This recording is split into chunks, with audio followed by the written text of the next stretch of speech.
Hello बच्चों, स्वागत है आपका विद्या आराधना एकेडमी में। मेरा नाम अशेषानंद आचार्य और हम लोग यहाँ पर इस वीडियो में डिस्कशन कर रहे होंगे 3 अक्टूबर को हुए जेई एडवांस्ड 2021 के एग्जामिनेशन का। हम लोग इसी वीडियो लेक्चर में देखेंगे कि एक एक क्वेश्चन जो फिजिक्स में पूछा गया था पेपर 1 में, एक एक क्वेश्चन का क्या सही डिटेल्ड एक्सप्लेनेशन होगा, क्या सही आंसर होगा। बच्चों, जिन्होंने एग्जामिनेशन दिया था उनके लिए तो ये बहुत ज़्यादा फायदेमंद तो होगा ही, अगर आपको फिर से एक साल प्रिपेयर करना हो या फिर आपको आंसर की को चेक करना हो। लेकिन जो क्लास 12th के स्टूडेंट्स हैं अभी, जिनकी अभी प्रिपरेशन जारी है, जिनके मन में अब ये बात आ चुकी होगी कि अब नेक्स्ट उन्हीं का बारी है, ऐसे बच्चों के लिए भी ये वीडियो लेक्चर बहुत ही ज़्यादा फ्रूटफुल साबित होने वाला है। तो बच्चों, हम लोग जो शुरुआत करने जा रहे हैं फिजिक्स के पेपर 1 के डिस्कशन का, इसमें सारे सब्जेक्ट्स में सेक्शन 1, सेक्शन 2, सेक्शन 3 और सेक्शन 4 भी था। जनरली केवल सेक्शन 3 तक पूछा जाया करता था हमेशा, लेकिन इस बार से सेक्शन 4 भी इंट्रोड्यूस था। और सेक्शन 4 में हालांकि केवल 3 ही क्वेश्चन थे, लेकिन एक सेक्शन था। जो सबसे पहला सेक्शन वो था सिंगल ऑप्शन करेक्ट क्वेश्चंस, जिसमें कि 4 ऑप्शंस, एक ऑप्शन को मार्क करना, नेगेटिव मार्किंग भी इसमें था, +3 -1 का रेशियो। इससे पहले कि हम लोग आगे बढ़ें, मैं आपको यह बताते चलूं कि इस वीडियो के डिस्क्रिप्शन में आपको मिलेगा एक्चुअल क्वेश्चन पेपर, जिसमें फिजिक्स, केमिस्ट्री, मैथमेटिक्स सब कुछ अलाइंड मिलेगा। और उसके अलावा जो मैं यहां पर डिटेल्ड सॉल्यूशन आपको दिखाऊंगा वो भी आपको विजिबल रहेगा वहीं पर। ठीक, तो देखिए, अगर कोई क्वेश्चन को विजिबिलिटी में प्रॉब्लम हो तो मैं तो ये रेकमेंड करूंगा कि जेई एडवांस्ड के एक्चुअल ऑफिशियल वेबसाइट पर जाकर के जो प्रीवियस ईयर क्वेश्चंस का सेक्शन है उसमें से आप डाउनलोड करके अपने पास जरूर रखिए जेई एडवांस्ड के पेपर को, आपके प्रिपरेशन में बहुत ज्यादा हेल्पफुल होगा वो। ठीक है, तो इस तरह से मैं क्वेश्चन नंबर 1 के तरफ आगे बढ़ रहा हूं तेजी से। मैंने पहले से सॉल्व कर रखा है क्वेश्चंस को यहां पर, ताकि मैं केवल यहां पर इलस्ट्रेट करूं और आपका समय बचे। ठीक है ना, तो देखो, पहला क्वेश्चन पहले चैप्टर पर based, vernier calliper. Vernier calliper, ये मेन स्केल, ये वर्नियर स्केल। और क्वेश्चन में ये कहा गया था कई सारा इंफॉर्मेशन। सबसे पहला information, smallest division on main scale of vernier caliper is 0.1। Perfect. Main scale का numerical value, length, main scale एक डिवीजन का लेंथ आ गया 0.1 सेंटीमीटर। फिर लिखा हुआ 10 divisions of vernier scale corresponds to 9 division of main scale. इससे हमें यह पता चल जाएगा कि लीस्ट काउंट कितना है। डेफिनेटली लीस्ट काउंट है 0.1 सेंटीमीटर होल डिवाइडेड बाय 10, यानी कि 0.01 सेंटीमीटर्स। फिर क्वेश्चन में यह कहा जा रहा था कि जब कुछ भी नहीं मेजर कर रहे वर्नियर कैलिपर से तो ये रहा रीडिंग, और जब किसी एक स्फीयर के डायमीटर को मेजर किया जा रहा था तो ये रहा रीडिंग। हमें यह पता करना था कि एक्चुअली में उस स्फीयर का डायमीटर कितना है। तो यह क्वेश्चन एक्चुअली में 3 कंसेप्ट्स पर बेस्ड है। पहला जीरो एरर का कंसेप्ट, दूसरा लीस्ट काउंट कैलकुलेट करने का कंसेप्ट, और तीसरा किसी वर्नियर कैलिपर से किस तरह से रीडिंग लिया जाता है इस पर बेस्ड। ठीक है, कैसे सॉल्व करना है इस क्वेश्चन को? जो कुछ भी यहां का रीडिंग होगा वही कहलाएगा जीरो एरर, जबकि जो कुछ भी यहां पर का रीडिंग होगा वो कहलाएगा मेजर्ड वैल्यू। बच्चों, मेजर्ड वैल्यू में से जीरो एरर को सब्ट्रैक्ट करने से एक्चुअल आंसर निकल के आता है। चलिए फोकस करते हैं यहां पर और जीरो एरर निकालने की कोशिश करते हैं। जीरो एरर निकालने के लिए आप क्या पाओगे कि वर्नियर स्केल का 0 मेन स्केल के 0 के पीछे है, तो नेगेटिव जीरो एरर है। और जीरो एरर कितना है, जीरो एरर पता करने के लिए हमें मेन स्केल रीडिंग, कैसे लेते हैं main scale reading? Main scale reading लेने का तरीका है कि वर्नियर स्केल का जो भी 0 है उसके जस्ट पहले मेन स्केल पर जो भी लिखा रहे, यहां पर 0 के भी पहले -1 लिखा हुआ होगा। तो -1 से शुरुआत करें और देखिए, 2 बातें यहां पर मैं लिखा हूं। जीरो एरर है इसमें, और जीरो एरर निकालने के पहले लीस्ट काउंट हम लोगों ने देखा, least count 0.1 centimetre divided by 10 centimetre, 0.01 centimetre. इसके अलावा फिर जीरो एरर Z कैलकुलेट करने के लिए main scale reading 0.01 centimetre minus में। क्यों माइनस में? क्योंकि रूल ये है कि वर्नियर स्केल का 0 कि जस्ट पहले जो कुछ भी है मेन स्केल पर वही कहलाता है मेन स्केल रीडिंग। तो 0 के जस्ट पहले है, मेन स्केल के 0 के पहले है वर्नियर स्केल का 0। तो इस वजह से वर्नियर स्केल के 0 के भी पहले क्या रहा, मेन स्केल का -1। तो इस वजह से यहां पर होना ही चाहिए था -0.1 सेंटीमीटर्स एंड देन प्लस आपको यहां पर ऑब्जर्व ये करना था कि वर्नियर स्केल का जो 6 लिखा हुआ है, वर्नियर स्केल में 0 1 2 3 4 5 और ये 6, वर्नियर स्केल का लिखा हुआ 6 मैच कर रहा है मेन स्केल के साथ। इस वजह से यहां पर लिखा जाएगा 6 मल्टीप्लाइड बाई लीस्ट काउंट। तो 0 एरर का जो न्यूमेरिकल वैल्यू निकल के आया वो माइनस में है, लेकिन 0.04 centimetres. This is the 0 error. इसी क्वेश्चन में सिर्फ 0 एरर भी पूछा जा सकता था, ठीक है। तो 0.04 लेकिन माइनस में। और मेजर्ड वैल्यू के लिए दोबारा से यहां पर आना होगा हमें। याद रखना, जब मैं पहली बार इस क्वेश्चन को सॉल्व कर रहा था, मैं ये ध्यान ही नहीं दिया कि यहां पर 3 और 4 है। वो तो ऑप्शन के वजह से सब में 3 लिखा हुआ था, इस वजह से मेरा ध्यान गया कि अच्छा ये 3 है। मुझे लगा था कि ये अभी भी 0 और 1 ही है। तो बहुत अलर्ट होकर क्वेश्चंस को सॉल्व करना जरूरी रहता है। ये 3 है, अगर ये 3.1 बना और 3.1 के जस्ट आगे है वर्नियर स्केल का 0, तो 3.1 will be considered as the main scale reading. और उसके बाद फिर वर्नियर स्केल पर कौन सा ऐसा वैल्यू है जो कि मैच कर रहा है, कौन सा ऐसा वैल्यू है वर्नियर स्केल पर जो कि मैच कर रहा है मेन स्केल के साथ। तो आप देख सकते हैं मेन स्केल पर का पहला वाला ये वैल्यू मैच कर गया है इसके वर्नियर स्केल पर पहला वाला यहां पर लिखा हुआ डिवीजन मार्क, ये मैच कर जा रहा है मेन स्केल के किसी ना किसी एक डिवीजन के साथ। तो फिर इसमें रीडिंग कैसे लिया जाए, इस आंसर का मीनिंग क्या हुआ, देखो इसका मीनिंग बना हमारे पास कि भाई मेजर्ड वैल्यू जो निकल के आएगा वो है 3.1 centimetre plus 1 into least count. 1 क्यों, क्योंकि वर्नियर स्केल पर 1 मैच कर रहा था मेन स्केल के साथ, इसलिए ये 1। और ये 3.1 क्यों, क्योंकि 3.1 ही तो है जस्ट 0 के पहले वर्नियर स्केल के। तो फाइनली 3.11 सेंटीमीटर और 0 एरर पहले से हमने निकाल रखा था 0.04, दोनों को आपस में सब्ट्रैक्ट करके हमारे पास सही आंसर मिलेगा 3.15, जो कि सी ऑप्शन था। तो आई होप आप समझे होंगे इस क्वेश्चन को कैसे सॉल्व किया जाए। अच्छा, ये क्वेश्चन किन बच्चों को आना ही चाहिए, जो क्लास 11th में है, जो क्लास 12th में है और जो अभी अभी एग्जाम दिए थे, ठीक है। सारे बच्चों को ये क्वेश्चन आना ही चाहिए कि कैसे सॉल्व किया गया। इसके आगे बढ़ते हैं। गैस के बारे में बात की जा रही थी। यहां पर देखें, एक आइडियल गैस है जो कि प्रोसेस 1 2 3 4 से होकर के गुजरा। क्वेश्चन में सिर्फ ये पूछा जा रहा है कि इस कंप्लीट साइकिल में किस प्रोसेस के दौरान हीट को एब्जॉर्ब किया जा रहा है, ठीक है। अगर आप इस तरह के ग्राफ वाले क्वेश्चंस को पहले सॉल्व किए हुए हैं, आपको यह जानकारी होगी कि ग्राफ को डायरेक्ट देख करके ये हीट का अंदाजा लगाना थोड़ा सा डिफिकल्ट होता है। हाँ, वर्क डन के बारे में और टेम्परेचर चेंज के बारे में, टेम्परेचर चेंज का मतलब इंटरनल एनर्जी का चेंज, दोनों इक्विवेलेंट बातें हैं। इंटरनल एनर्जी और वर्क डन, इन दोनों को डायरेक्टली ऑब्जर्व करना ग्राफ से आसान होता है। तो इस वजह से हम लोग करेंगे क्या, फर्स्ट लॉ ऑफ थर्मोडायनेमिक्स जो कि यहां पर लिखा हुआ है, heat absorbed by gas must be equal to work done by gas plus increase in its internal energy. इस फर्स्ट लॉ ऑफ थर्मोडायनेमिक्स का सही यूज करके हम लोग वर्क डन का अंदाजा लगाएंगे, इंटरनल एनर्जी का अंदाजा लगाएंगे, इंटरनल एनर्जी के चेंज इन इंटरनल एनर्जी का अंदाजा लगाएंगे और उससे फिर ऑटोमेटिकली निकल के आएगा हमारे पास heat absorbed by the gas. देखिए, ये ग्राफ है हमारे पास और इस ग्राफ में स्टेप 1 2 3 4 जो 4 स्टेप्स हैं, ऐसे बच्चे जो क्लास 12th में हैं उनके लिए तो स्ट्रांगली रिकमेंडेड है कि नोटबुक और पेन लेकर के बैठें और सीखें एक एक सवाल से।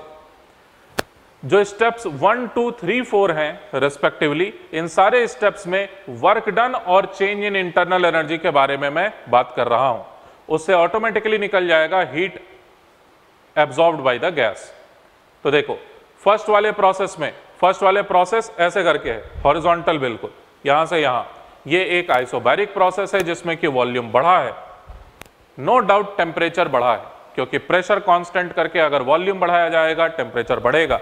यहां पर बच्चों फर्स्ट प्रोसेस में इंटरनल एनर्जी इंक्रीज किया, इसी बात को मैं यहां पर लिखे हुए हूं, इंटरनल एनर्जी का चेंज पॉजिटिव माना जाएगा। फिर अगेन इस फर्स्ट वाले पाथ में जो एरिया अंडर द कर्व निकाले होंगे आप, वो पॉजिटिव आएगा, या ऐसे भी समझ सकते हो एक्सपेंशन हुआ है, वॉल्यूम इंक्रीज किया, वॉल्यूम के इंक्रीज करने के वजह से वर्क डन पॉजिटिव आएगा। ठीक है, तो वर्क डन भी पॉजिटिव, इंटरनल एनर्जी का इंक्रीज भी हुआ, तो दोनों अगर हुआ तो डेफिनेटली हीट को एब्जॉर्ब किया गया। सिमिलरली सेकेंड प्रोसेस की बात, work done is 0 because area under this line is 0, आप समझते होंगे इसका मतलब। और सेकेंड वाले प्रोसेस में खास बात यह है कि टेम्परेचर घटा है, वॉल्यूम कांस्टेंट रख के प्रेशर को कम किया जाए, टेम्परेचर कम होगा, इंटरनल एनर्जी घटेगी। इस बात को मैंने स्टेप 2 में यहां पर रिप्रेजेंट कर रखा है, ये 0 और ये माइनस, नो डाउट इन दोनों का कॉम्बिनेशन माइनस ही आएगा। आगे खुद से आप सोच सकते हैं चाहें तो, थर्ड वाला जो स्टेप है इसमें वर्क डन भी नेगेटिव है और टेम्परेचर भी कम हुआ है। फोर्थ वाले प्रोसेस में वर्क डन 0 है जबकि टेम्परेचर बढ़ा है।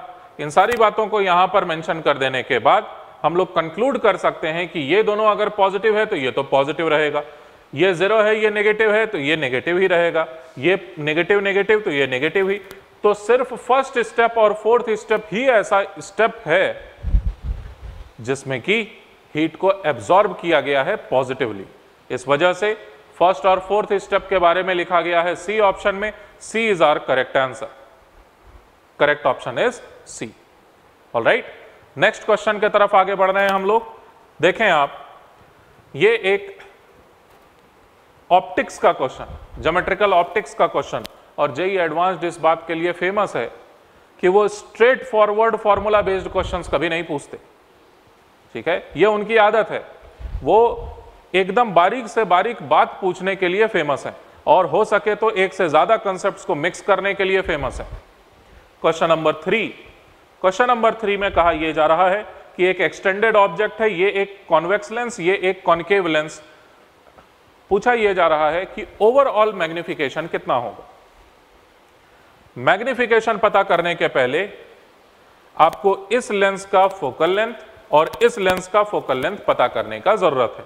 क्वेश्चन को एक बार आप चाहें तो थॉरोली पढ़ लें, आपके पास ऑलरेडी अगर दूसरे टैब में ओपन कर लेना कहीं पर, तो डिस्क्रिप्शन में आपको डिटेल में ये क्वेश्चन पेपर मिल जाएगा, या डाउनलोड कर लो आप वेबसाइट से, या फिर ये रहा क्वेश्चन है, N extended object is placed at point O 10 centimetre in front of convex lens, इस कॉन्वेक्स लेंस से 10 सेंटीमीटर की दूरी पर, और इससे 10 सेंटीमीटर की दूरी पर ये एक कॉन्केव लेंस रखा हुआ। पूछा गया कि ओवरऑल मैग्निफिकेशन कितना होगा। बच्चों, टोटल मैग्निफिकेशन किसी भी सिस्टम से होता है, उस सिस्टम के पहले पार्ट से मैग्निफिकेशन मल्टीप्लाइड बाई दूसरे पार्ट से मैग्निफिकेशन मल्टीप्लाइड बाई, अगर तीसरा पार्ट है तो तीसरे पार्ट से magnification multiplied by fourth part, etcetera etcetera. तो सारे पार्ट से मैग्निफिकेशन कंबाइन कैसे करते हैं? मल्टीप्लाई करके। तो चलो सॉल्व करना शुरू करते हैं। सबसे पहले लेंस मेकर्स फॉर्मूला से मुझे समझ में यह आया कि इस कॉन्वेक्स लेंस का फोकल लेंथ कितना होगा। कॉन्वेक्स लेंस का फोकल लेंथ होना ही चाहिए 20 सेंटीमीटर के बराबर। यह रहा लेंस मेकर्स फॉर्मूला का डायरेक्ट एप्लीकेशन। इससे हमें यह समझ में आया कि लेंस का कॉन्वेक्स लेंस का फोकल लेंथ है 20 सेंटीमीटर, कॉन्केव लेंस का फोकल लेंथ है -20 सेंटीमीटर। आई होप समझ गए इतनी बात को आप।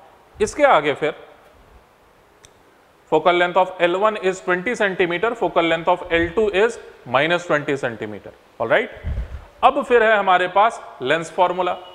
इस लेंस फॉर्मूला से डायरेक्ट हमें समझ में आ जाएगा कि इमेज कहां पर बनेगा, पहले रिफ्रैक्शंस के बाद। इस कॉन्वेक्स लेंस के द्वारा इमेज कहां पर बनेगा ये हमें समझ में आ जाएगा तुरंत। कहां पर बनेगा कैसे पता चलना है? For image formed after L1 हमारे पास ये रिजल्ट लिखा हुआ V इक्वल्स टू -20 सेंटीमीटर। बच्चों 20 सेंटीमीटर माइनस, इसका क्या मीनिंग? इसका मीनिंग यह है कि ये जो ऑब्जेक्ट रखा हुआ है इसका इमेज इस कॉन्वेक्स लेंस ने कहां पर बनवाया? यहां पर कहीं बनवाया। इस लेंस से खुद 20 सेंटीमीटर पीछे, तो कॉन्केव लेंस से देखे जाने पर this image will behave as object.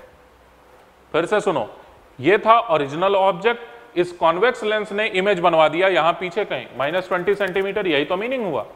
और इस इमेज को बिहेव करना है ऑब्जेक्ट की तरह इस लेंस के द्वारा, तो ये लेंस से 30 सेंटीमीटर पीछे रखा हुआ मिलेगा आपको एक ऑब्जेक्ट। वो ऑब्जेक्ट चूंकि 30 सेंटीमीटर पर रखा हुआ है, कॉन्केव मिरर के लिए अगर आप सॉल्व करेंगे तो you will consider object's distance to be -10 + 20। समझे? तो इस वजह से इस बार आप कैलकुलेट करोगे image position, what you will find is -12 centimetre. तो आपने देख लिया कॉन्वेक्स मिरर से कहां पर इमेज बना, आपने देख लिया कॉन्वेक्स और कॉन्केव दोनों से आपने देख लिया इमेज कहां पर बना। बात आती है मैग्निफिकेशन की। मैग्निफिकेशन, इमेज का पोजीशन -20 था, ऑब्जेक्ट का पोजीशन -10 था, मैग्निफिकेशन 2 है क्योंकि V/U ही होता है मैग्निफिकेशन का फॉर्मूला लेंस के लिए। मैग्निफिकेशन पहले स्टेप में 2 है, जबकि दूसरे स्टेप में पता करने के लिए -12 सेंटीमीटर बाई -30 सेंटीमीटर किया, 0.4 आया। ये 30 सेंटीमीटर कहां से? ये 30 सेंटीमीटर निकाले हैं हम लोग इमेज का, पहले इमेज का या इंटरमीडिएट इमेज का डिस्टेंस देख रहे हैं कॉन्केव मिरर से, तो ये 30 सेंटीमीटर वही तो यूज होगा यहां पर। तो ये बना 0.4 और 0.4 और 2 का मल्टीप्लीकेशन यानी 0.8 टोटल मैग्निफिकेशन। जो करेक्ट आंसर है वो है बी ऑप्शन। ठीक है, B option is are correct answer. Next question की तरफ हम लोग आगे बढ़ रहे हैं, क्वेश्चन नंबर 4। ये क्वेश्चन नंबर 4, इस क्वेश्चन नंबर 4 से मुझे थोड़ी सी समस्या है। समस्या ये है कि इस क्वेश्चन में जो बात की जा रही है वो एक स्टैटिस्टिकल एनालिसिस पर बेस्ड इक्वेशंस है। जो रेडियो एक्टिविटी लॉ है वो radio activity law Avogadro number of molecules के लिए एक साथ अप्लाई किए जाने पर प्रिसाइज रिजल्ट्स देता है। 1000 जैसे नंबर के लिए रेडियो एक्टिव लॉ का इस्तेमाल करके सही आंसर तक प्रिसाइजली पहुंचना फिजिक्स के मुताबिक बहुत ज्यादा सही नहीं है, लेकिन बावजूद इस बात के अब पूछा गया है तो किया जाएगा क्वेश्चन को। क्वेश्चन में पूछा जा रहा है, एक हैवी न्यूक्लियस है जो कि रेडियो एक्टिविटी शो करेगा, of half life 20 minutes undergoes alpha decays. Alpha decay करने के लिए उसका हाफ लाइफ है 20 मिनट्स का, परफेक्ट। इसके बाद फिर प्रोबेबिलिटी ऑफ 60%, अल्फा डिके होने का probability 1 minute, undergoes alpha decay with probability of 60%। इसका अल्फा डिके करने का प्रोबेबिलिटी है 60% और अल्फा डिके करने का हाफ लाइफ है 20 मिनट्स का। ऑलराइट, तो जो ये 1000 मॉलिक्यूल्स, सॉरी जो न्यूक्लियाई हैं 1000, उन 1000 न्यूक्लियाई में से हम लोग ऐसा मान सकते हैं कि एक एक न्यूक्लियाई के लिए 60% चांस है अल्फा डिके करने का और 40% चांस है बीटा डिके करने का। इसका मीनिंग यही तो निकला कि 1000 में से 600 को डिके करना पड़ेगा अल्फा डिके से और बाकी बचे हुए 400 को बीटा डिके से। ऐसा लिखा है क्वेश्चन में। तो हम लोगों का पूरा अल्फा डिके का एनालिसिस सिर्फ उन 600 न्यूक्लियाई के लिए ही वैलिड है। बाकी 400 को तो बीटा डिके से करना है जिसका इंफॉर्मेशन नहीं दिया। ठीक है, तो देखो मैंने इस बात को मेंशन भी कर दिया है कि भाई ये 1000 जैसे एंटिटीज पर, 1000 नंबर पर ये रेडियो एक्टिविटी लॉ इतने आसानी से एप्लीकेबल नहीं होगा। ठीक है, जब हम लोग 10⁻23 के ऑर्डर में बात कर रहे होते हैं तो जाके ये रेडियो एक्टिविटी लॉ के इक्वेशंस परफेक्टली सही से काम करते हैं। खैर, इसके आगे 60%, 1000 का 60% बना 600 और वो 600 में भी, उसी 600 में भी 20 मिनट में आधा हो जाएगा और 20 मिनट में और आधा हो जाएगा और 20 मिनट में और आधा हो जाएगा। यानी 600 का आधा का आधा का आधा, यानी 600 डिवाइडेड बाई 8, इतना बचा हुआ होगा। वेरी इंपॉर्टेंट, जो रेडियो एक्टिविटी के लॉज से हम लोग कैलकुलेट करते हैं number of nuclei, that is number of nuclei decayed और number of nuclei remaining, that is actually number of nuclei remaining. तो हम लोगों ने कैलकुलेट किया कि 600 divided by 2 to the power 3 यानी कि 8 इतना, यानी 75 number of nuclei will be remaining. तो कितने डिके कर गए? डिके करने वालों की संख्या 600 minus 75, 525। So correct option is D, 525। ठीक है, अगर हड़बड़ी में करोगे तो मोस्ट प्रोबेबली गलत कर दोगे।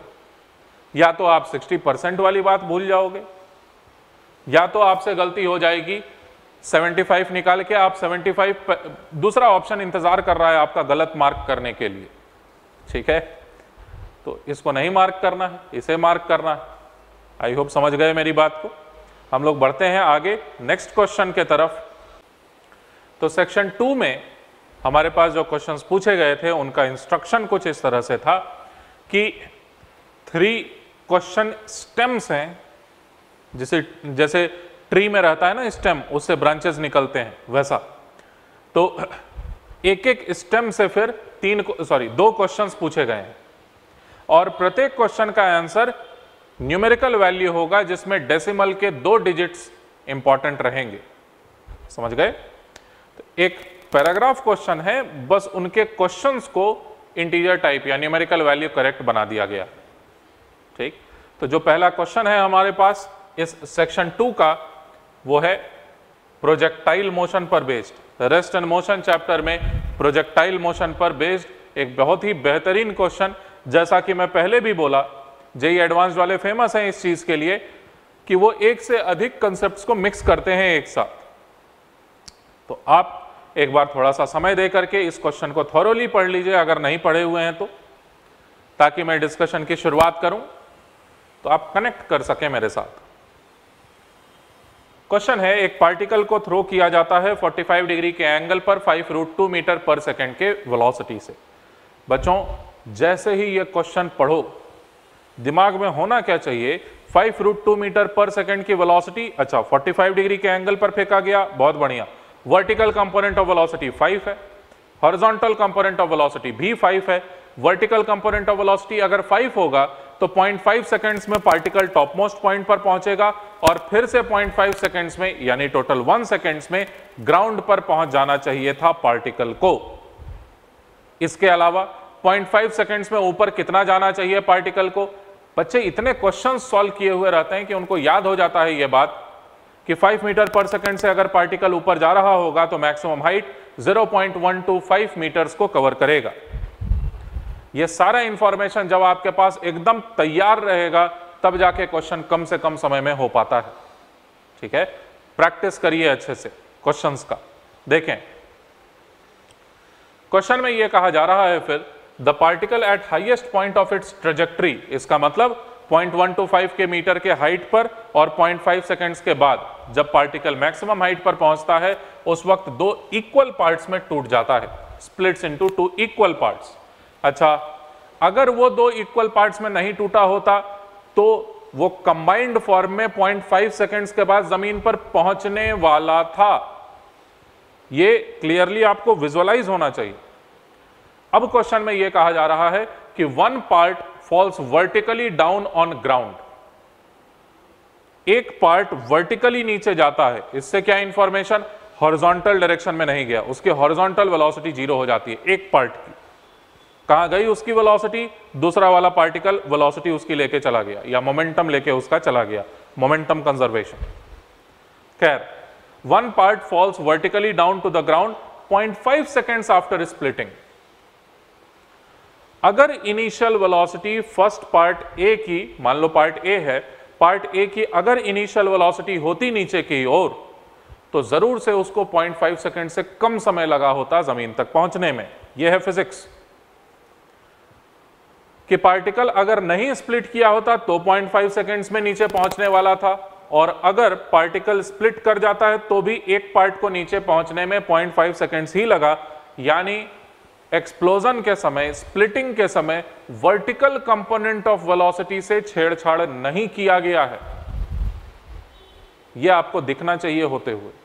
ठीक है, फिर पूछा क्या जा रहा है, जो सेकंड वाला पार्ट होगा, the other part t seconds after splitting falls to the ground at a distance x meters from point O. The acceleration due to gravity is this. The value of t is, the value of x is. कैसे solve करें? देखिए,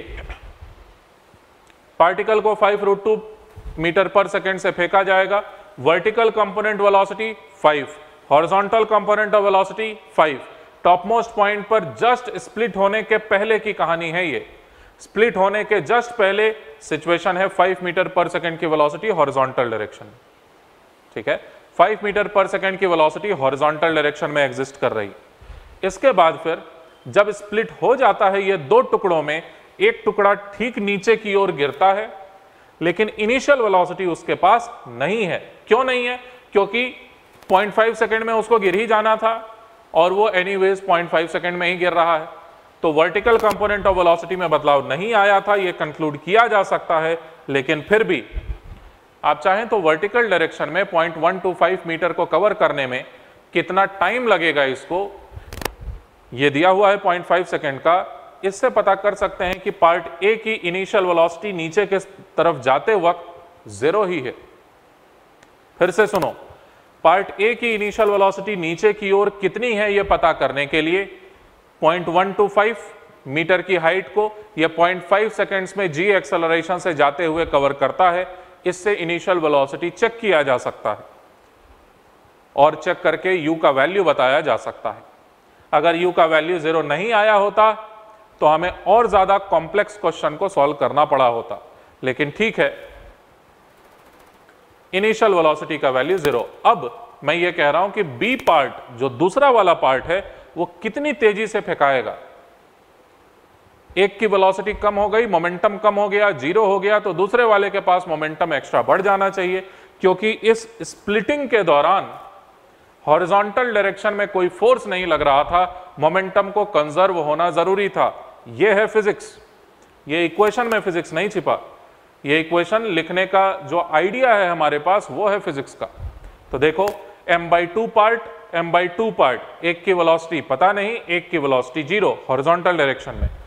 और explosion के पहले, splitting के पहले पूरा combined मास m हुआ करता था. 5 मीटर पर सेकेंड की वेलोसिटी से वो जाया करता था. इससे समझ में आया हमें vb का वैल्यू 10 मीटर पर सेकेंड. और अब सवाल कुछ इस तरह से बन चुका हमारे पास कि b वाला जो पार्ट है वो हॉरिजॉन्टल डायरेक्शन में 10 मीटर पर सेकेंड से प्रोजेक्ट हो गया है यहां से. कुछ समय तक वो पार्ट b की वेलोसिटी हॉरिजॉन्टल डायरेक्शन में 5 रही थी और बाकी बचे हुए समय के लिए जो भी पार्टिकल b मूव करेगा वो horizontal component of velocity 10 metre पर सेकेंड से मूव करेगा. समझ सके?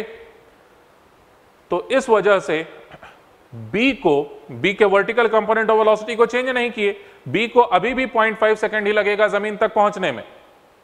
ठीक है ना? और दूसरी बात, हॉरिजॉन्टल डिस्प्लेसमेंट पार्टिकल b का ओवरऑल कितना होना चाहिए. तो कुछ समय के लिए, जब तक वो मैक्सिमम हाइट पर पहुंचा तब तक के लिए पार्ट b हॉरिजॉन्टली ट्रेवल कर रहा था 5 मीटर पर सेकेंड से, लेकिन अब वो ट्रेवल कर रहा है 10 मीटर पर सेकेंड से. तो शुरुआती 0.5 सेकेंड्स के लिए 5 मीटर पर सेकेंड और लास्ट के 0.5 सेकेंड के लिए 10 मीटर पर सेकेंड. आप पूछोगे सर एक्सेलरेशन क्यों नहीं, हॉरिजॉन्टल डायरेक्शन में एक्सेलरेशन कहां. ठीक है, अगर हवा चल रही होती हॉरिजॉन्टल डायरेक्शन में एक्सेलरेशन भी मौजूद होता, हमें +12 AT² +12 AT² भी मेंशन करना होता. फाइनल आंसर बच्चों, x के लिए निकल के आया 7.5 मीटर और t के लिए जो हमारे पास आंसर निकल के आया वो है 0.5 सेकेंड्स. लेकिन यूनिट तो पहले से लिखा हुआ था क्वेश्चन में, इस वजह से आंसर्स x का वैल्यू 7.5 और t का वैल्यू 0.5. आई होप आप खुद से कर पाए होंगे और जो सच में एग्जाम दे करके आए हुए स्टूडेंट्स हैं उनका ये क्वेश्चन तो सही हुआ. ठीक है, नेक्स्ट क्वेश्चन के तरफ आगे बढ़ते हैं. बच्चों देखो, होता क्या है ना, मैं क्लासरूम के बाहर में या एग्जामिनेशन हॉल के बाहर में बैठ करके यहाँ से क्लेम करूँ कि क्वेश्चन पेपर बड़ा आसान था, क्वेश्चन पेपर डिफिकल्ट था, यह सब शोभा नहीं देता. एक्चुअल एग्जामिनेशन में इतने सारे क्वेश्चंस हैं, सारे क्वेश्चंस को सटीक तरीके से सॉल्व कर देना यह बहुत बड़ी बात है. ठीक, तो आपका एग्जाम खराब भी गया, आपको जरा सा भी डिप्रेस होने की जरूरत नहीं है. आपका फ्यूचर आगे ब्राइट ही होगा अगर आप लगातार अपने एम के तरफ काम कर रहे होंगे पूरे ईमानदारी के साथ. तो ठीक, अगर आपका एग्जाम खराब गया चाहे अच्छा गया उससे कोई फर्क नहीं पड़ता, बस फर्क इस बात से पड़ता है कि बाकी बच्चों ने आपके कंपैरिजन में कैसा किया। ठीक, क्योंकि ये एक कॉम्पिटिटिव एग्जाम है ना। तो अगर आपका एग्जाम आपको लगता है कि खराब गया, क्वेश्चन पेपर डिफिकल्ट आ गया था या आसान आ गया था, बाकी बच्चों को भी ऐसा लगता है, तो इंपॉर्टेंट ये है ना कि आप बाकी बच्चों के कंपैरिजन में कैसा परफॉर्म किए हैं, वो तो रिजल्ट वाले दिन पता चलेगा। तो अभी से न तो आपको खुश होने की जरूरत है, न तो आपको किसी कारण से निराश होने की जरूरत है। आप जो भी अपना एम बनाए हुए हैं उसके तरफ आगे बढ़ते रहें। मैं जो अभी थोड़े छोटे बच्चे हैं उनसे जरा बात कर रहा हूं। ये रहा क्वेश्चन आपके सामने, क्लास 12th के स्टूडेंट्स का। अभी तक तो कम से कम मुझे लगता है करंट, इलेक्ट्रिसिटी, कैपेसिटेंस एकदम 100% कंप्लीट हो चुका होगा। अगर कंप्लीट हो चुका है, ये रहा क्वेश्चन आपके सामने। क्वेश्चन ये है कि एक स्विच को फ्लिप किया गया है। स्विच पहले कनेक्टेड था P वाले पॉइंट से, ऐसे स्विच था, और बाद में फिर इस स्विच को ऐसे कर दिया गया। ठीक, क्वेश्चन ये है कि शुरुआत में जो कुछ भी चार्ज आएगा इस कैपेसिटर पर, जब स्विच को हॉरिजॉन्टल रखे काफी देर तक वेट किए तो कैपेसिटर पर जितना चार्ज आएगा उसका नाम है Q1, और बाद में फिर इसी स्विच को कनेक्ट कर दिया गया Q से, तब जाके इस कैपेसिटर पर जो चार्ज आएगा उसका नाम है Q2। Q1 और Q2 माइक्रो कूलम्ब्स में कितने होंगे, यही है क्वेश्चन। तो अगर आपको लगता है कि आपको पहले अटेम्प्ट करना है इस क्वेश्चन को मेरे सॉल्व करने के पहले, तो आप बिल्कुल इस वीडियो को पॉज करके खुद से अटेम्प्ट दें इस क्वेश्चन को सॉल्व करने के। फिलहाल तो मैं आगे बढ़ रहा हूं। देखो, जब स्विच को हॉरिजॉन्टल रखा जाएगा, ऐसे P वाले पॉइंट से कनेक्टेड रखेंगे, तो जो सर्किट बनेगा वो एक कंप्लीट सर्किट ऐसे करके बनेगा। ये एक कंप्लीट सर्किट, और बीच में ये कनेक्टेड कैपेसिटर। सर्किट कुछ इस प्रकार का देखने को लगेगा कि ये कंप्लीट सर्किट था, और इस सर्किट से कनेक्टेड है बच्चों ये कैपेसिटर। ये कैपेसिटर कनेक्टेड है 1 ओम और ये 1 वोल्ट के साथ इस तरह से। तो कैपेसिटर को बस मैं साइड में इस तरह से दिखा दिया हूं सेपरेटली, ताकि आप सिर्फ इस बात को ऑब्जर्व कर सकें कि ये कैपेसिटर में उतना ही पोटेंशियल डिफरेंस होगा जितना कि इतने पूरे जगह में होगा। और इतने पूरे जगह में पोटेंशियल डिफरेंस कितना होगा पता करने के लिए यहां पर करंट मानो, यहां पर का करंट 0, क्योंकि लॉन्ग टाइम के बाद देख रहे हैं। लॉन्ग टाइम में हर कैपेसिटर बिहेव करता है ओपन सर्किट की तरह, प्रोवाइडेड अल्टरनेटिंग करंट ना हो। खैर, यहां पर सर्किट में कितना करंट कंस्टिट्यूटेड होगा, 2 - 1 डिवाइडेड। अच्छा, इसको ऐसे भी समझ सकते हो आप कि ये पूरा कॉम्बिनेशन और ये पूरा कॉम्बिनेशन, ध्यान से सुनो, ये पूरा कॉम्बिनेशन और ये पूरा कॉम्बिनेशन आपस में जब जुड़ेंगे पैरेलल कॉम्बिनेशन ऑफ सेल्स है। ठीक, जिसमें पैरेलल कॉम्बिनेशन का जो फॉर्मूला है हमारे पास 1 volt divided by 1 ohm plus 2 volt divided by 2 ohm whole divided by फिर 1/1 ओम प्लस 1/2 ओम। यही है ना रिजल्ट। तो इन रिजल्ट्स के वजह से हमारे पास ये माना जा सकता है जैसे standard combination of parallel combination of cells की बात हो रही है, जिससे वोल्टेज निकल के आएगा हमारे पास 4/3 वोल्ट। आंसर आया Q1 के लिए कैपेसिटेंस से मल्टीप्लाई करते ही 1.33 माइक्रो कूलम, 1 माइक्रोफैराड दिया हुआ था कैपेसिटेंस। फिर नेक्स्ट, इसी डायग्राम में अगर स्विच को Q पॉइंट के साथ अगर कनेक्ट कर दिया जाए, तो ये एक सर्किट है और ये एक सर्किट है, तो इसमें करंट कंस्टिट्यूटेड पूरे में ऐसे करके रहेगा, पूरे में ऐसे। और फिर ये 1 माइक्रोफैराड का कैपेसिटर सिर्फ 1 ओम के रजिस्टर के साथ कनेक्टेड होगा। ये रहा उसका सिंप्लीफाइड वर्जन ऐसा। इस बार 1 वोल्ट वाली बैटरी गायब हो गई है।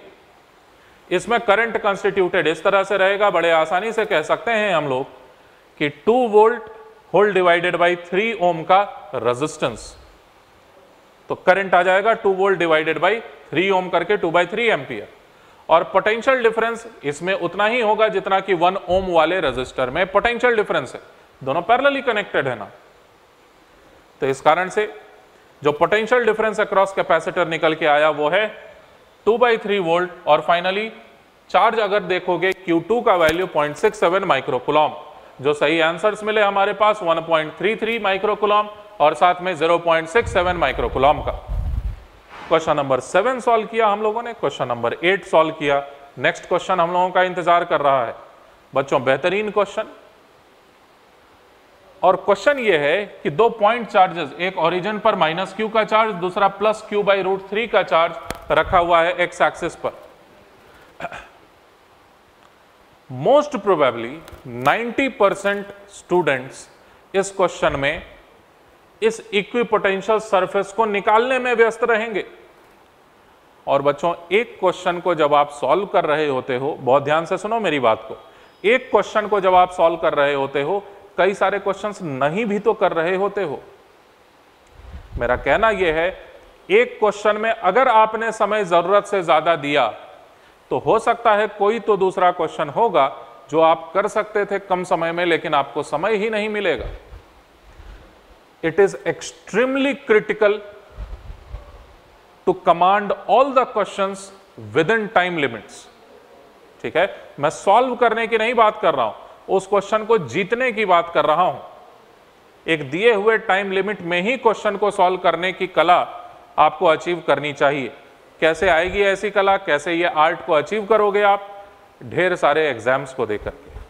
ठीक है, देखिए इस क्वेश्चन को सॉल्व करने का क्या सही तरीका होना चाहिए, वो ये कि अगर ये इक्विपोटेंशियल सरफेस है, एक चार्ज यहां, एक चार्ज यहां, ये एक इक्विपोटेंशियल सरफेस, इस इक्विपोटेंशियल सरफेस का सेंटर पूछा जा रहा है और ये इक्विपोटेंशियल सरफेस का रेडियस पूछा जा रहा है। ये दो क्वेश्चंस पूछे गए। आप क्या करो, इसमें सिर्फ इस इक्विपोटेंशियल सरफेस के डायमेट्रिकल एंड्स का कोऑर्डिनेट पता कर लो, उतना सफिशिएंट है आंसर तक पहुंचने के लिए। समझ सके? ज्यादातर लोग आप देखना, जब टीचर्स इसका सॉल्यूशन भी निकालेंगे, उनके तरफ से भी शायद ये गलती होगी कि वो इसका इक्वेशन निकालने में बैठेंगे। वो आपसे एक्सपेक्ट नहीं करते कि आप इस क्वेश्चन में इक्वेशन में जाओ, आपसे सिर्फ एक्सपेक्टेड है कि फिजिक्स को सॉल्व करो, मैथमेटिक्स नहीं। मैथमेटिक्स बेसिक रहता है जेईई एडवांस के क्वेश्चंस में, विश्वास करो ऐसा सच में होता है। खैर, तो ये दोनों पॉइंट्स का कोऑर्डिनेट कैसे निकालेंगे आप? ऐसे दो पॉइंट्स केवल ढूंढ लीजिए जहां पर का पोटेंशियल 0 है, एज सिंपल एज दैट। तो वो दो पॉइंट्स कहां पर हैं जिनका की पोटेंशियल 0 है?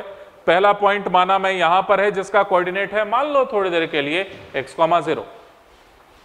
अगर यहां पर का कोऑर्डिनेट है x, 0, तो -q के वजह से पोटेंशियल +q/√3 के वजह से पोटेंशियल, दोनों के वजह से पोटेंशियल x, 0 पर चेक करो। ये रहा इक्वेशन हमारे पास। इस इक्वेशन में पोटेंशियल जो हम लोगों ने निकाला है, इसे 0 से इक्वेट करते ही हमारे पास x का ये वैल्यू आया 2 होल डिवाइडेड बाई 1 + √3, यानी कि ये जो कोऑर्डिनेट है वो है 2 होल डिवाइडेड बाई 1 + √3। बात आती है यहां की, दोबारा से यही काम करेंगे और यहां पर का इस बार x कोऑर्डिनेट अगर मैं x, 0 मान लूं, तो फिर से इसके वजह से पोटेंशियल और इसके वजह से पोटेंशियल, दोनों पोटेंशियल्स को देख करके 0 से इक्वेट कर दो। इस बार 0 से इक्वेट करोगे तो x का वैल्यू स्लाइटली डिफरेंट आएगा। तो दोनों कोऑर्डिनेट्स मिल गए, डायमेट्रिकली अपोजिट एंड्स, यानी कि x एक्सिस पर जहां पर ये स्फीयर कट कर रहा होगा वो दोनों पॉइंट्स मिल गए। उन दोनों पॉइंट्स का बच्चों मिड पॉइंट ही तो सेंटर का कोऑर्डिनेट है, और सेंटर का कोऑर्डिनेट से जो भी डिस्टेंस है इन दोनों में से किसी भी एक पॉइंट का, वही तो रेडियस है। तो दोनों x कोऑर्डिनेट्स x1 और x2 का इस्तेमाल करके हम लोग रेडियस निकाल सकते हैं, या तो दोनों x कोऑर्डिनेट्स का सब्ट्रैक्शन डायमीटर देगा, हाफ कर दो, आंसर आया रेडियस के लिए कितना? 1। अब यूनिट दिया ही नहीं था क्वेश्चन में, तो मुझे भी 1 लिखना पड़ा। अगर मीटर में लिखा हुआ रहता 1 मीटर आंसर आया होता। आगे बढ़े, फिर दोबारा से x कोऑर्डिनेट पता करने के लिए जो दोनों डायमेट्रिकली अपोजिट एंड्स हैं जो x एक्सिस पर हैं, उन दोनों का मिड पॉइंट, वही तो आंसर है। इन दोनों का सम करो, इस बार हाफ से मल्टीप्लाई कर दो, आंसर बना 1.73। क्वेश्चन नंबर 9 का सही आंसर 1, क्वेश्चन नंबर 10 का सही आंसर 1.73। सीख गए क्वेश्चन को कैसे सॉल्व किया गया? तो बच्चों ये था सेक्शन 2 आपके लिए। अब हम लोग सेक्शन 3 के क्वेश्चंस के बारे में बात कर रहे हैं, जिसमें टोटल 6 मोर देन 1 ऑप्शंस में बी करेक्ट टाइप के क्वेश्चंस थे। पार्शियल मार्किंग थी, नेगेटिव मार्किंग नहीं थी। कहने का मतलब अगर चारों ऑप्शन सही हैं, आपने केवल 3 ऑप्शन को मार्क किया है, you will be awarded marks. कितना मार्क्स वो अलग से लिखा हुआ है इंस्ट्रक्शंस में, ठीक है। लेकिन मैं ये मानता हूं कि ये पेपर 1 का सेक्शन 3 यानी मल्टीपल चॉइसेस में भी करेक्ट, ये मोस्ट टाइम कंज्यूमिंग और बाकी सारे सेक्शंस, बाकी तीनों सेक्शंस से थोड़ा सा ज्यादा डिफिकल्ट था, क्योंकि एक एक क्वेश्चन अपने आप में 4-4 क्वेश्चंस के बराबर थे। खैर, हम लोग क्वेश्चंस के तरफ आगे बढ़ते हैं और ये रहा पहला क्वेश्चन, जो कि रोटेशनल मैकेनिक्स में रोलिंग पर बेस्ड क्वेश्चन था। और रोटेशनल मैकेनिक्स अपने आप में एक ऐसा चैप्टर है जिसको समझने के लिए आपको बाकी कई सारे चैप्टर्स को अच्छे से समझना होता है। तो इस पर क्वेश्चन पूछना तो उनके लिए वाजिब सी बात है, बिल्कुल आपको टेस्ट करने के लिए कि मैकेनिक्स कितना जानते हो। क्वेश्चन में यह कहा जा रहा है कि ये एक रफ सरफेस है जिस पर यह रखा हुआ एक सॉलिड सिलेंडर है, सॉलिड सिलेंडर है ऐसा नहीं मेंशन्ड है, ये एक सिलेंडर है। हॉलो है कि सॉलिड है वो ऑप्शंस में बताया जा रहा है। इसके बाद फिर ठीक सेंटर से हॉरिजॉन्टल डायरेक्शन में अप्लाई किया गया एक इस तरह से फोर्स। इस फोर्स के लगने पर ये सिलेंडर रोलिंग करते हुए यानी बिना रिलेटिव स्लिपिंग किए हुए आगे बढ़ता है, ऐसा मेंशन्ड है क्वेश्चन में। Given that the object rolls without slipping, ये क्वेश्चन में लिखा हुआ था पहले से कि यहां पर रोलिंग ही मौजूद है, रिलेटिव स्लिपिंग डजंट एग्जिस्ट। तो इस बात को, इन सारी बातों को ध्यान में रखते हुए चलिए क्वेश्चन को समझना शुरू करते हैं। For the same F the value of A यानी एक्सेलरेशन लिखा गया है ए को, does not depend on whether the cylinder is solid और हॉलो। नहीं, बिल्कुल नहीं, यह ऑप्शन इनकरेक्ट है। क्यों? अगर हॉलो सिलेंडर रहेगा, सॉलिड सिलेंडर रहेगा, इससे क्या फर्क पड़ता है? फ्रिक्शन का। ध्यान से सुनना एक एक स्टेटमेंट को। अगर यह सरफेस स्मूथ होता, फ्रिक्शनल फोर्स एक्ट ही नहीं करता, हॉलो सिलेंडर हो चाहे सॉलिड सिलेंडर हो कोई फर्क नहीं पड़ता है, एक्सेलरेशन सेम आता। लेकिन यह सरफेस रफ है, यहां पर रोलिंग हुई है विदाउट स्लिपिंग। रोलिंग परफेक्टली तभी हो पाता है जब रोटेशन भी मौजूद है सेंटर के अबाउट, और सेंटर के अबाउट रोटेशन यहां पर करवाएगा कौन? Friction. Friction is responsible to rotate the cylinder about its centre. और रोटेट करने में कितने फ्रिक्शन की जरूरत पड़ेगी, यानी I times alpha must be equal to friction into R। Rotate करने में कितने फ्रिक्शन की जरूरत पड़ेगी यह डिपेंड करता है हॉलो सिलेंडर है या फिर सॉलिड सिलेंडर। जिसका मोमेंट ऑफ इनर्शिया ज्यादा, उसके लिए ज्यादा टॉर्क यानी ज्यादा फ्रिक्शनल फोर्स की जरूरत पड़ेगी रोटेशन को मेंटेन रखने के लिए। तो इस वजह से हॉलो और सॉलिड पर बिल्कुल डिपेंड करेगा कि फ्रिक्शनल फोर्स कितना लगेगा, ठीक है। और फ्रिक्शनल फोर्स अगर दोनों ऑब्जेक्ट्स के लिए डिफरेंट, तो एक्सेलरेशंस भी डिफरेंट, क्योंकि कैपिटल एफ और फ्रिक्शन मिलकर डिसाइड कर रहे हैं कि क्या होना है एक्सेलरेशन। ये तो बैकग्राउंड के फिजिक्स की बात हुई। अगर मैथमेटिकली भी समझना चाहें तो आप फ्रिक्शनल फोर्स का वैल्यू कैलकुलेट कर लीजिए, हॉलो के लिए अलग, सॉलिड के लिए अलग, अलग अलग निकल के आएगा। हम लोग सेकंड ऑप्शन के बारे में बात कर रहे हैं। फर्स्ट ऑप्शन का एक्सप्लेनेशन यही है कि friction provides torque for rotation of the cylinder about its centre, और ये टॉर्क हॉलो सिलेंडर के लिए, सॉलिड सिलेंडर के लिए इसलिए अलग होगा क्योंकि दोनों का सेंटर के about moment of inertia different है। समझ गए? हम लोग सेकंड ऑप्शन के बारे में अब बात कर रहे हैं। For a solid cylinder the maximum possible value of A यानी acceleration is 2 times mu G. चलिए पता करते हैं फ्रिक्शनल फोर्स ज्यादा से ज्यादा कितना एक्ट कर सकता है इस सिलेंडर पर। ध्यान से सुनो मैं जो बोल रहा हूं। कहा जा रहा है for a solid cylinder the maximum possible value of A is 2 mu G. ज्यादा से ज्यादा कितना एक्सेलरेशन पॉसिबल है इस सिलेंडर का? बच्चों, एक्सेलरेशन ज्यादा से ज्यादा तब होता है जब फ्रिक्शनल फोर्स अपने लिमिट पर काम करे, मैक्सिमम। जैसे आपका बढ़िया से बढ़िया रिजल्ट तब आएगा जब आप अपने मैक्सिमम लिमिट पर जाके काम करेंगे। मैक्सिमम एक्सेलरेशन आपका उसी वक्त होगा जब आप अपने मैक्सिमम लिमिट पर जाके काम करना शुरू कर देंगे। ठीक वैसे ही लगभग मैं सेकंड ऑप्शन को एक्सप्लेन कर रहा हूं। देखो बस थोड़ा बीच में कट हो गया है। मैक्सिमम एक्सेलरेशन के वक्त friction must be acting at its maximum यानी लिमिटिंग फ्रिक्शन। और ये कहने में अब कोई गलती नहीं है कि ये फ्रिक्शनल फोर्स अब की बार बराबर हो जाना चाहिए म्यू टाइम्स नॉर्मल फोर्स के। नॉर्मल फोर्स यहां पर mg ही तो है। ठीक, ये रहा बच्चों free body diagram. Capital F minus frictional force is responsible to produce the translational acceleration. And further, for rotation process, frictional force, देखो एक छोटी सी गलती हुई है मुझसे, यहां पर एक R भी लिखना चाहिए था मुझे, मेरे मन में वो सही था, यहां पर फ्रिक्शन इंटू R, तब तो टॉर्क आएगा ना, तो friction into R half mr square into A by R।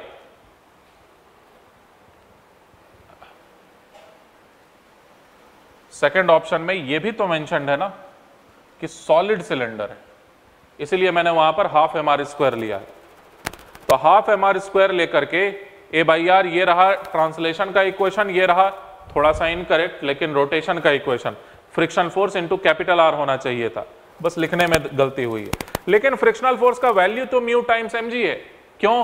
क्योंकि हम लोग मैक्सिमम पॉसिबल एक्सेलरेशन की बात कर रहे हैं। तो आपको इसे सॉल्व ही नहीं करना है, इस इक्वेशन का हालांकि कोई खास जरूरत है नहीं, मैं सेफ्टी के लिए बस लिख दिया था। यह फ्रिक्शन को इसमें सब्स्टिट्यूट कर दो आप, सिर्फ आपको सही आंसर मिल जाएगा, acceleration equals to 2 times mu G. बस ये समझना था यहाँ के फिजिक्स को, फिजिक्स यहाँ पर ये कि मैक्सिमम एक्सेलरेशन तभी होगा जब फ्रिक्शनल फोर्स पूरी ताकत लगा दे, या तो एक्सेलरेट करने में या तो रोकने में। ठीक है, नेक्स्ट सी ऑप्शन के बारे में मैं बात कर रहा हूं। अब बी ऑप्शन करेक्ट हुआ कि नहीं? हाँ बिल्कुल, बी ऑप्शन करेक्ट निकल के आएगा। The magnitude of frictional force on the object due to ground is always mu mg। पूरी तरह से गलत। रोलिंग के समय स्टैटिक फ्रिक्शनल फोर्स लगता है बच्चों, और स्टैटिक फ्रिक्शनल फोर्स का कोई फॉर्मूला नहीं, वो 0 से लेकर के म्यू टाइम्स n के बीच में कुछ भी हो सकता है जरूरत के मुताबिक। इसी बात को टेस्ट किया जा रहा है कि आप ये समझते हैं कि नहीं बेहतरीन तरीके से। The magnitude of frictional force on the object due to ground is always mu mg, no completely wrong. ठीक है, और नेक्स्ट बात फिर है थिन वॉल्ड हॉलो सिलेंडर के लिए एक्सेलरेशन क्या होगा। थिन वॉल्ड हॉलो सिलेंडर के लिए एक्सेलरेशन F/2m है कि नहीं है, चलिए चेक कर लेते हैं। हालांकि मैं सी ऑप्शन के बारे में बताया कि रोलिंग जो हो रहा है उसमें स्टैटिक फ्रिक्शनल फोर्स लगता है, वही लिख दिया हूं मैं। The frictional force in rolling is static nature, it's value may be anything between 0 to mu times normal n। यह ऑप्शन इनकरेक्ट बना। एक्सप्लेनेशन रिगार्डिंग ऑप्शन डी, जिसमें कहा जा रहा है थिन वॉल्ड हॉलो सिलेंडर अगर रहेगा तो एक्सेलरेशन कितना निकल के आएगा पता करिए। वही पुराना इक्वेशन बच्चों, ये इक्वेशन, लेकिन यहां हाफ के जगह 1 रहेगा। क्यों? हॉलो सिलेंडर है, moment of inertia mr square, साथ में फ्रिक्शन के साथ में मल्टीप्लीकेशन में r भी है। इन दो इक्वेशंस के साथ ये रहा वही फ्री बॉडी डायग्राम, और इन दो इक्वेशंस को सिंप्लीफाई करने पर what you get is acceleration exactly equal to F/2m, यानी कि डी ऑप्शन हुआ करेक्ट। करेक्ट ऑप्शंस हैं बी और डी। ये क्वेश्चन अपने आप में चेक कर लेगा प्रॉपरली कि आप एक एक बारीक से बारीक बात जानते हैं कि नहीं रोटेशनल मैकेनिक्स के। और भी एक क्वेश्चन है इसी पेपर में जो कि एंगुलर मोमेंटम को चेक कर रहा है आपके, कि आप जानते हैं कि नहीं अच्छे से एंगुलर मोमेंटम को। और पिछले 10 साल से जेई एडवांस्ड वाले पिछले 10 साल से जो मोस्ट कॉन्सेप्ट्स वाले क्वेश्चंस होते हैं वो रोटेशनल मैकेनिक्स से ही पूछते हैं, या फिर यूं कहूं कि जो मोस्ट बच्चों के लिए डिफिकल्ट क्वेश्चन होता है वो रोटेशनल मैकेनिक्स से ही पूछे जाते हैं। तो आप इस चैप्टर को एकदम अच्छे से प्रिपेयर्ड रखा करिए अगर जेई एडवांस्ड का एग्जामिनेशन देने जा रहे हैं तो। और जेई एडवांस्ड के एग्जामिनेशन में रोटेशनल मैकेनिक्स को परफेक्टली प्रिपेयर करने के लिए कोई दूसरा उपाय नहीं है, रेस्ट एंड मोशन से शुरू करके rest and motion, laws of motion, friction, work and energy, circular motion, work power energy, वो बोल दिया। तो टोटल 5 चैप्टर्स पर जबरदस्त कमांड होना चाहिए। लास्ट में एक छूट गया, centre of mass momentum collision. ठीक है, टोटल 6 चैप्टर्स पर आपका जबरदस्त कमांड होना चाहिए, तब जाके रोटेशनल मैकेनिक्स के क्वेश्चंस शायद कर पाओगे। ठीक है, चलिए नेक्स्ट क्वेश्चन के बारे में बात कर रहा हूं। ये भी अगर क्वेश्चंस को सॉल्व करने का प्रैक्टिस है बहुत जल्दी कर लोगे, अगर क्वेश्चंस को सॉल्व करने का प्रैक्टिस नहीं है बहुत देर तक फंसे रह जाओगे। सॉल्व तो कर दोगे, शायद सही भी हो जाएगा, लेकिन ज्यादा समय लिए अगर इसी क्वेश्चन को करने में, बाकी कोई ना कोई क्वेश्चन रुक जाएगा आपका। देखिए, लाइट एंटर कर रही है N1 मीडियम के रिफ्रैक्टिव इंडेक्स से N2 में, और N2 वाले मीडियम से फिर डायरेक्टली एयर में। A wide slab consists of two media N1 and N2 placed in air as shown in figure. A ray of light is incident as shown N1 से N2 पर at an angle theta. एकदम शुरुआत में angle of incidence theta है, all right, where sin theta is slightly larger than 1 by N1. Perfect. Take refractive index of air as 1. Which of the following statements is are correct? बहुत बढ़िया question. देखो आप क्या पाओगे जब students solve कर रहे होते हैं इस क्वेश्चन को, वो कहां फंस जाते हैं। देखो जब एक मीडियम से लाइट दूसरे मीडियम में गई, यहां पर स्नेल्स लॉ लिखने लगोगे आप, उसके बाद दोबारा से जब ये एयर में लाइट जाएगी तो दोबारा से आप स्नेल्स लॉ लिखने लगोगे, दोनों को आपस में कनेक्ट करने की कोशिश करोगे। हालांकि मैं उसी मेथड से सॉल्व किया हूं, लेकिन ध्यान से सुनो मैं क्या कह रहा हूं।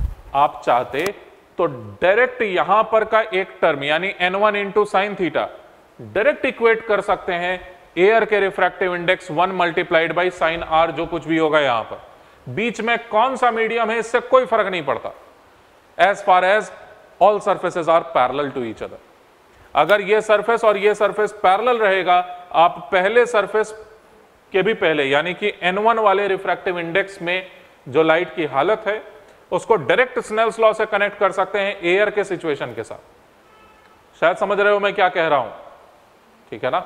ऐसा क्वेश्चन वो पहले कई बार पूछ चुके हैं, जिसमें कि कनेक्ट करना रहता है एकदम शुरुआत वाले लाइट को एकदम एंड वाले लाइट के साथ, बीच में कई सारे स्लैब्स लगा देते हैं। तो उसी का ये बेहतरीन एग्जाम्पल, ये उसी तरह से क्वेश्चन को सॉल्व करना था। The light ray enters air if N2 equals to N1। N2 और N1 आपस में इक्वल हो चाहे ना हो, आप डायरेक्ट यहां से और यहां को कनेक्ट करिए स्नेल्स लॉ से, आप ये पाएंगे कि थीटा एंगल जो है वो क्रिटिकल एंगल से ज्यादा हो जा रहा है। कुछ गलत बोल रहा हूं? गलत बोला, हाँ। N1 और N2, हाँ नहीं फिर से, N1 और N2 अगर आपस में इक्वल हो जाएगा तो कहा यह जा रहा है कि लाइट एंटर्स एयर। तो लाइट एंटर करता है कि नहीं एयर में, यह चेक करने के लिए आप क्या करोगे, लाइट बिल्कुल स्ट्रेट ट्रेवल कर जाएगी ऐसे, अगर ये दोनों ही मीडिया सेम रिफ्रैक्टिव इंडिसेस के होंगे तो लाइट बिल्कुल स्ट्रेट चलते चली जानी है। यहां पर का एंगल थीटा, यहां पर का भी एंगल थीटा, और इस खास जगह पर आप स्नेल्स लॉ यूज कर लो। इस खास जगह पर अगर आप स्नेल्स लॉ यानी सरफेस नंबर 2 पर स्नेल्स लॉ अगर आप यूज करते हो तो साइन आईसी का वैल्यू 1 बाई N2 है, but sine theta is greater than 1 by N1। Finally निकल के आएगा थीटा का वैल्यू आईसी से यानी क्रिटिकल एंगल से ज्यादा है, ठीक है। थीटा का वैल्यू चूंकि क्रिटिकल एंगल से ज्यादा है, ये रहा एक्सप्लेनेशन। थीटा का वैल्यू चूंकि क्रिटिकल एंगल से ज्यादा है, लाइट एयर में जा ही नहीं पाएगी। या मैं अभी जस्ट ये बोल रहा था, मैं दूसरे मेथड से इसको सॉल्व करने की बात कर रहा हूं। मेथड ये है, वो ज्यादा सिंपल मेथड है कि डायरेक्ट यहां पर जो सिचुएशन है उसको एयर के साथ कनेक्ट करो और क्रिटिकल एंगल के साथ क्वेश्चन को सॉल्व करिए। क्रिटिकल एंगल कितना, 1 by N1, sine inverse 1 by N1, right. और यहां पर थीटा का वैल्यू कितना, थीटा का वैल्यू क्वेश्चन में लिखा हुआ था sine theta is slightly larger than 1 by N1, तो एंगल ऑफ इंसिडेंस कुछ ज्यादा ही हो जा रहा है क्रिटिकल एंगल से, इस वजह से लाइट एयर में जा ही नहीं सकेगी, सीधी बात। तो फर्स्ट ऑप्शन को तो नहीं मार्क करना है। Light ray is finally reflected back into the medium of refractive index N1 if N1 is greater than N2। मैं तो ये कह रहा हूं फर्क नहीं पड़ता कि N2 के साथ क्या कंडीशन है, N2 का वैल्यू कुछ भी क्यों ना सेट हो जाए, 1 से ज्यादा रहेगा ऑब्वियसली, लेकिन 1 से ज्यादा कुछ भी क्यों ना सेट हो जाए N2 का वैल्यू, फर्क नहीं पड़ता, लाइट TIR करके वापस आएगी ही N1 वाले मीडियम में। अब क्या है TIR, क्या होता है क्रिटिकल एंगल, ये तो आपको पहले से जानकारी होनी चाहिए, ठीक। तो light ray is finally reflected back into the medium of refractive index N1 if N2 is greater than N1, फर्क ही नहीं पड़ता, B और C दोनों सही होगा, ठीक है ना। और light ray is reflected back into the medium of refractive index N1 if N2 equals to 1। अगर N2 1 हो जाए तो ये खुद ही एयर हो जाएगा, तो ऑब्वियसली लाइट इसी रास्ते यहीं पर रिफ्लेक्ट करके वापस आ जाएगी। हालांकि इसका डिटेल्ड एक्सप्लेनेशन आपको यहां पर मिल जाएगा, जो कि PDF में करके मैं अटैच करके आपको दे रहा हूं इसी वीडियो के जस्ट नीचे डिस्क्रिप्शन में। तो option A is incorrect, option B, C और डी मेरे हिसाब से तीनों ही करेक्ट होने चाहिए। तो बी, सी, डी तीनों ही ऑप्शंस करेक्ट हैं। और इस क्वेश्चन को सॉल्व करने का एकदम पिन पॉइंट बात यह है कि ढेर सारे स्लैब्स लगे हुए हों, आप बीच वाले स्लैब्स को देखो ही मत, नीचे वाली लाइट को और ठीक ऊपर वाली लाइट को देखो, बीच में क्या है इससे कोई फर्क नहीं पड़ता। रिफ्रैक्टिव इंडेक्स कुछ भी क्यों ना हो, ऑब्वियसली 1 से ज्यादा रहेगा रिफ्रैक्टिव इंडेक्स। हम लोग फिलहाल आगे बढ़ते हैं इस क्वेश्चन को करने के बाद। Particle of mass this initially at rest XY plane. यह क्वेश्चन जो पूछा गया, टॉर्क का सही डेफिनेशन, एंगुलर मोमेंटम का सही डेफिनेशन सिर्फ जानते हैं कि नहीं इस पर बेस्ड, ठीक। क्रॉस प्रोडक्ट आपको अच्छे से आता है कि नहीं, इन सारी बातों का टेस्ट है ये। क्वेश्चन है, एक पार्टिकल है जो कि एक दिए हुए कोऑर्डिनेट पर है, उस पार्टिकल का एक्सेलरेशन दिया हुआ है, उस पार्टिकल का अलग अलग समय पर एंगुलर मोमेंटम और टॉर्क के बारे में बात की जा रही है, ठीक है ना। देखो क्वेश्चन में मास दिया हुआ initially at rest XY plane -L, -h पर है। L का वैल्यू दिया हुआ, H का वैल्यू दिया हुआ, perfect. Particle is accelerated 10 metre पर second square positive x direction में, बहुत बढ़िया। Its angular momentum and torque with respect to origin, ये विथ रिस्पेक्ट टू ओरिजिन जो लिखा गया है इसमें मुझे थोड़ी सी प्रॉब्लम है।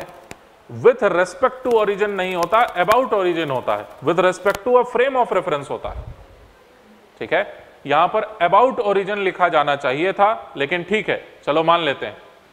Are represented by vector L and tau vector respectively. I cap, J cap, K cap are unit vectors along positive XY, ये सब जानते हैं।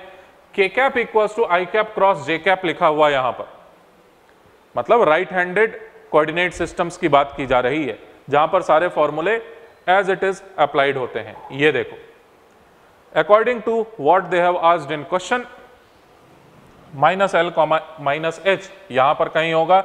एक पार्टिकल यहां पर है, रेस्ट से चलना शुरू करता है और इसका एक्सेलरेशन x एक्सिस में 10 मीटर पर सेकेंड स्क्वायर का।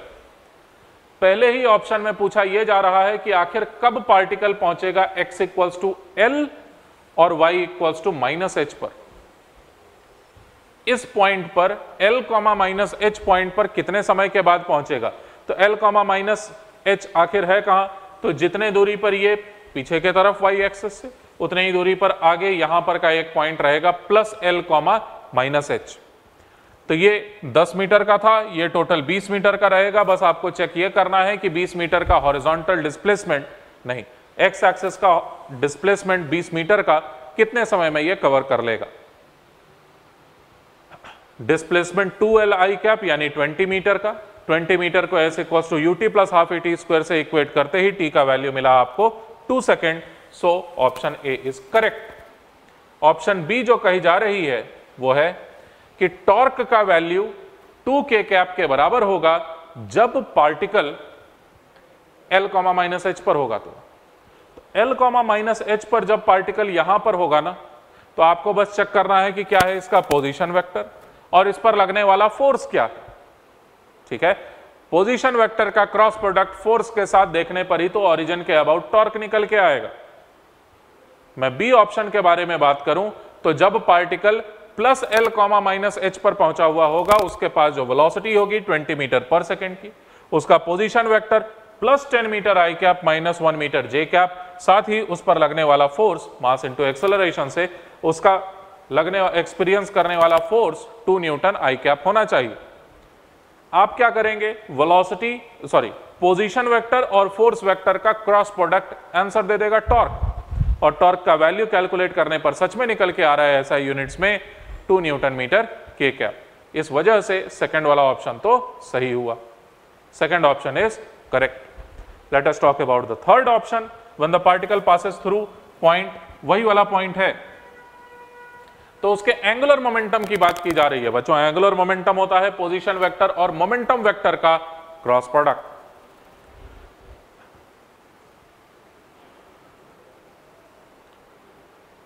सी ऑप्शन के लिए एंगुलर मोमेंटम पता करने की जरूरत हो अगर आपको, आप लिखेंगे यहां पर मास को मल्टीप्लाई किया जाना चाहिए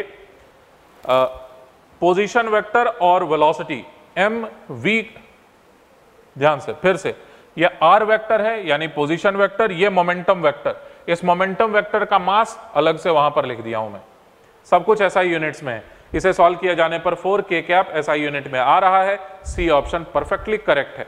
और डी ऑप्शन में फिर कहा जा रहा था, डी ऑप्शन में कहा जा रहा था कि टॉर्क का वैल्यू k कैप है क्या, जब वो x इक्वल्स टू 0 वाले पॉइंट से होकर के गुजरेगा। तो जब वो पार्टिकल x इक्वल्स टू 0 से होकर के गुजरेगा, उसका पोजीशन वेक्टर आप देख लोगे कितना आएगा, -h j कैप आना चाहिए। As particle passes 0, -h, position is -1 metre j cap. Momentum का तो जरूरत ही नहीं है क्योंकि टॉर्क निकालने की बात की जा रही है। फोर्स का वैल्यू 2 न्यूटन I कैप। ये दोनों का cross product R cross F निकालते ही 2 न्यूटन मीटर K कैप आ रहा है, जो कि 1 न्यूटन मीटर K कैप से डिफरेंट है, यानी कि दिस इज इनकरेक्ट। सही ऑप्शन हुआ A, B, C। I hope clear हूं मैं, और आप सीख गए कि किस तरह से क्वेश्चंस को सॉल्व भी करना है। नेक्स्ट, हाइड्रोजन एटम की बात। यह क्वेश्चन को स्पेशली माना जाएगा कि कैलकुलेशन बेस्ड क्वेश्चन है, टाइम कंज्यूमिंग क्वेश्चन है। अगर आपको Balmer series, Lyman series, Paschen series के वेवलेंथ के वैल्यूज अगर आपको याद ना हो, उनके लिमिटिंग वैल्यूज याद ना हो, तो यह क्वेश्चन आपके लिए टाइम कंज्यूमिंग हो सकता है। ठीक, तो स्ट्रांगली रिकमेंडेड, जिन बच्चों को अगले साल देना है जेईई एडवांस्ड का एग्जामिनेशन, कई बार फिजिक्स में चीजों को याद करनी पड़ती है, उसे याद करो, रट जाओ उसे। ये रहा बेहतरीन एग्जाम्पल, जो कि मॉडर्न फिजिक्स में कई सारे न्यूमेरिकल वैल्यूज को याद करने पड़ते हैं, उसे आप याद करोगे प्रॉपरली, तब एग्जामिनेशन हॉल में आपका समय बचेगा और आप इजिली हैंडल कर पाओगे पेपर को। ठीक है ना। तो देखो question number 14, which of the following statement is are correct about hydrogen atom. सबसे पहली बात, the ratio of longest wavelength to the shortest wavelength in Balmer series. Balmer series का मतलब n इक्वल्स टू 2 से लेके कोई भी दूसरा n। तो शॉर्टेस्ट वेवलेंथ तब आएगा जब एनर्जी मैक्सिमम, यानी कि n इक्वल्स टू 2 से इंफिनिटी के बीच में ट्रांजिशन हुआ हो, और लॉन्गेस्ट वेवलेंथ तब आएगा जब लीस्ट एनर्जी यानी कि n इक्वल्स टू 2 से n इक्वल्स टू 3 के बीच में ट्रांजिशन हुआ हो। इसका मतलब hc बाई लैम्डा लॉन्गेस्ट, ये रहा equation, hc by lambda shortest, ये रहा इक्वेशन। आप चाहें तो इसे रेडबर्ग कांस्टेंट के टर्म्स में भी, यानी कि hc को दूसरे साइड में भेज करके, hc को दूसरे साइड में भेज करके रेडबर्ग कांस्टेंट के टर्म्स में भी कर सकते हैं, लेकिन केवल यहां पर रेशो की बात है, तो कांस्टेंट्स तो एनीवेज कैंसिल ही हो जाएंगे। तो इन दोनों को डिवाइड करके हमारे पास जो रिजल्ट आया वो 9/5 के बराबर है। A option is correct. ठीक, नेक्स्ट फिर बी ऑप्शन में कहा जा रहा है there is an overlap between wavelength ranges. Wavelength ranges मतलब बाल्मर सीरीज का जो मिनिमम मैक्सिमम का वैल्यू है, उसके अलावा पास्चन सीरीज का जो मिनिमम और मैक्सिमम का वैल्यू है, उनके बीच में ओवरलैपिंग है कि नहीं। ठीक, तो वो चेक करने के लिए आप किसी भी फॉर्मूले का यूज करो, काम कर जाएगा। बी ऑप्शन में रेंज फॉर बाल्मर सीरीज निकालने के लिए आप लैम्डा लॉन्गेस्ट, लैम्डा शॉर्टेस्ट जो आप पता किए थे अभी जस्ट, उसी को थोड़ा सा और सिंप्लीफाई कर दूं मैं, तो यहां लिखा हुआ रहेगा समथिंग लाइक 13.6 मल्टीप्लाइड बाई 0.14, और यहां पर 0.25, यहां पर रेडबर्ग कांस्टेंट लिख दो चाहो तो, 1 बाई लैम्डा, 1 बाई मतलब hc by lambda, hc by lambda के लिए ये दोनों रेंज के वैल्यूज हैं, जबकि ये बाल्मर सीरीज की बात हुई, पास्चन सीरीज के लिए ये है। और जैसा कि हम लोग देख सकते हैं, ये जो रेंज है और ये जो रेंज है, रेंज को कंपेयर करने के लिए कि आखिर उनमें ओवरलैपिंग हो रही है कि नहीं, आप सिर्फ इन न्यूमेरिकल वैल्यूज को भी देखो अगर डेसिमल पे, तो भी कंपैरिजन हो जाएगा। यहां पर 0.14 से 0.25 तक है और यहां पर 0.049 से लेके 0.11 तक है, तो क्लियर है कि ओवरलैपिंग नहीं है। ओवरलैपिंग नहीं होने का मतलब B option, there is an overlap, नहीं ओवरलैप तो नहीं है ना, तो इस वजह से इस बी ऑप्शन को आप मार्क नहीं करेंगे। सी ऑप्शन की बात कर रहा हूं, wavelength of Lyman series are given by 1 + 1 by m square lambda naught, where lambda naught is the shortest wavelength of Lyman series and m is an integer. यहां इस क्वेश्चन को सॉल्व करने के लिए फॉर लाइमन सीरीज अगर देखा जाए तो जो वेवलेंथ के वैल्यूज निकल के आएंगे वो इस तरह से निकल के आएंगे, लाइमन, बाल्मर, पास्चन, ऐसे होता है। तो 1 से जो भी ट्रांजिशन हुआ होगा उसके करस्पॉन्डिंग ऐसा एक इक्वेशन। और लैम्डा नॉट का अगर वैल्यू पता करना चाहो तो m का वैल्यू आप 2 मानोगे, सॉरी इंफिनिटी मानोगे। लैम्डा शॉर्टेस्ट जो कि है वो लैम्डा नॉट बोला जा रहा, तो इस वजह से 1 n इक्वल्स टू 1 से n इक्वल्स टू इंफिनिटी तक, यानी कि m का वैल्यू आप सब्स्टिट्यूट करोगे इंफिनिटी, जिससे कि lambda naught 1 by lambda naught इसके बराबर निकल के आएगा, और ये रिजल्ट रहा हमारे पास। इसका अगर आप रेसिप्रोकल भी ले लेते हो ऐसा कुछ आंसर निकल के आएगा। याद रखो बाइनोमियल एक्सपेंशन हमेशा नहीं लगा देते, कई किए होंगे ऐसी गलती, बाइनोमियल एक्सपेंशन से यहां पर प्लस कर दिए होंगे, और वो बाइनोमियल एक्सपेंशन सिर्फ तब लगाते हैं जब ये वाला टर्म, बाइनोमियल एक्सपेंशन से अप्रोक्सीमेशन तब करते हैं जब ये वाला टर्म फर्स्ट वाले टर्म के कंपैरिजन में काफी कम हो, यानी 1 से काफी कम हो। ये 1 बाई एम स्क्वायर, m का वैल्यू अगर 2 हो 3 हो, ऐसे केस में बाइनोमियल एक्सपेंशन से एक्सपेंशन करना ठीक नहीं है, अप्रोक्सीमेशंस यहां पर ठीक नहीं है। हां, अगर ये बात लिखी होती सी ऑप्शन में, अगर ये बात कही जाती कि भाई m का वैल्यू बहुत लार्ज इंटीजर है, तो ये परफेक्टली सही कहा जा सकता है, लेकिन अभी इस सी ऑप्शन को मार्क करना पूरी तरह से गलत होगा, ठीक है ना। डी ऑप्शन के बारे में बात कर रहा हूं, सिमिलर तरह का क्वेश्चन, लाइमन और Balmer series do not overlap. Check कर लेते हैं कि लाइमन और बार्मर सीरीज ओवरलैप करते हैं कि नहीं। डी ऑप्शन, अच्छा यहां तक सॉल्व होके निकल के आया, बस इतने पर ही ठहर जाएंगे हम लोग, C option is incorrect. Next explanation for option D, wavelength आप चेक कर लीजिए लाइमन सीरीज के लिए, उसके करस्पॉन्डिंग जो आंसर निकल के आ रहा है वो 0.9 से लेके 1 के बीच में है, ये वाला न्यूमेरिकल वैल्यू, जो कि क्लियर इंडिकेशन है कि डू नॉट ओवरलैप। और क्वेश्चन में ऑप्शन डी में ये कहा भी जा रहा था कि do not overlap, since they do not overlap therefore इस ऑप्शन को मार्क करेंगे आप। तो फाइनली सही आंसर्स क्या क्या बने, ए और डी कैलकुलेशन बेस्ड क्वेश्चन था। अगर आपको रिजल्ट्स पहले से याद नहीं रहेंगे आप परेशान हो जाएंगे एग्जामिनेशन हॉल में, परेशानी से आगे बढ़िए। ये स्ट्रांगली रिकमेंडेड था इस क्वेश्चन को सबसे एंड में किया जाए, अगर आपको सारे रेंज वाले वैल्यूज कैलकुलेटेड याद नहीं है तो। अगर याद है तब तो तुरंत करो ना सबसे पहले, अगर याद नहीं है तो यह क्वेश्चन शुरुआत में करना सजेस्टेड नहीं था, क्योंकि इस क्वेश्चन के वजह से शायद कोई केमिस्ट्री का या मैथमेटिक्स का क्वेश्चन आपका रुक जाता फिर एंड में। ठीक, नेक्स्ट क्वेश्चन की तरफ हम लोग आगे बढ़ रहे हैं। जो नेक्स्ट क्वेश्चन है हमारे पास वो बेस्ड है इलेक्ट्रोमैग्नेटिक इंडक्शन पर, और उसमें भी मैग्नेटिज्म का जबरदस्त रोल है, आरसी सर्किट्स का भी रोल है। अगेन ये एक बेहतरीन एग्जाम्पल कई सारे चैप्टर्स को एक साथ मिक्स करने का, magnetism, magnetic field due to straight current carrying wire, electromagnetic induction, ठीक है, और उसके अलावा फिर आरसी सर्किट्स। ये तीनों के कंसेप्ट जिसको आते होंगे वही इस क्वेश्चन को सही तरीके से सॉल्व कर पाएगा या कर पाएगी। ठीक, देखिए एक long straight current carrying wire, ये रहा एक स्ट्रेट करंट कैरिंग वायर, और उसके अलावा फिर semi circular conducting wire is placed, ये रहा semi circular conducting wire, two conducting parallel rails of negligible resistance. Both rails are parallel to the wire. Wire rod and rails lie in the same horizontal plane. Time t equals to 0 पर constant velocity v से इसको ले जाया जा रहा है 3 metre पर second के constant velocity के साथ। अब क्वेश्चन ये पूछा जा रहा, जो चारों ऑप्शंस हैं उसमें ये बात की जा रही है कि मैक्सिमम करंट रेजिस्टर से क्या होगा, मैक्सिमम चार्ज कैपेसिटर पर क्या होगा, इतनी बात है। तो देखिए ये जो वायर इस डायरेक्शन में लगातार ट्रेवल कर रहा है, इस वायर में मौजूद होगा ईएमएफ, मोशनल ईएमएफ, ठीक, और वो ईएमएफ एक बैटरी के तरह बिहेव करेगा। उस बैटरी के वजह से ये एक प्योर आरसी सर्किट है, स्ट्रेट फॉरवर्ड आरसी सर्किट। अब चैलेंज ये है कि ये ईएमएफ कैसे निकाला जाए। वो ईएमएफ निकालने के लिए मैग्नेटिज्म की हेल्प लेनी होगी। मैग्नेटिज्म की हेल्प कैसे लेनी होगी, पहले तो ये भूल जाओ कि ऐसे ये कर्व्ड है, आप इसके रेस्पेक्ट में कर दो तो ये वाला सरफेस दूर जा रहा है, ठीक है, तो इसके कर्व्ड होने से कोई खास फर्क नहीं पड़ता है।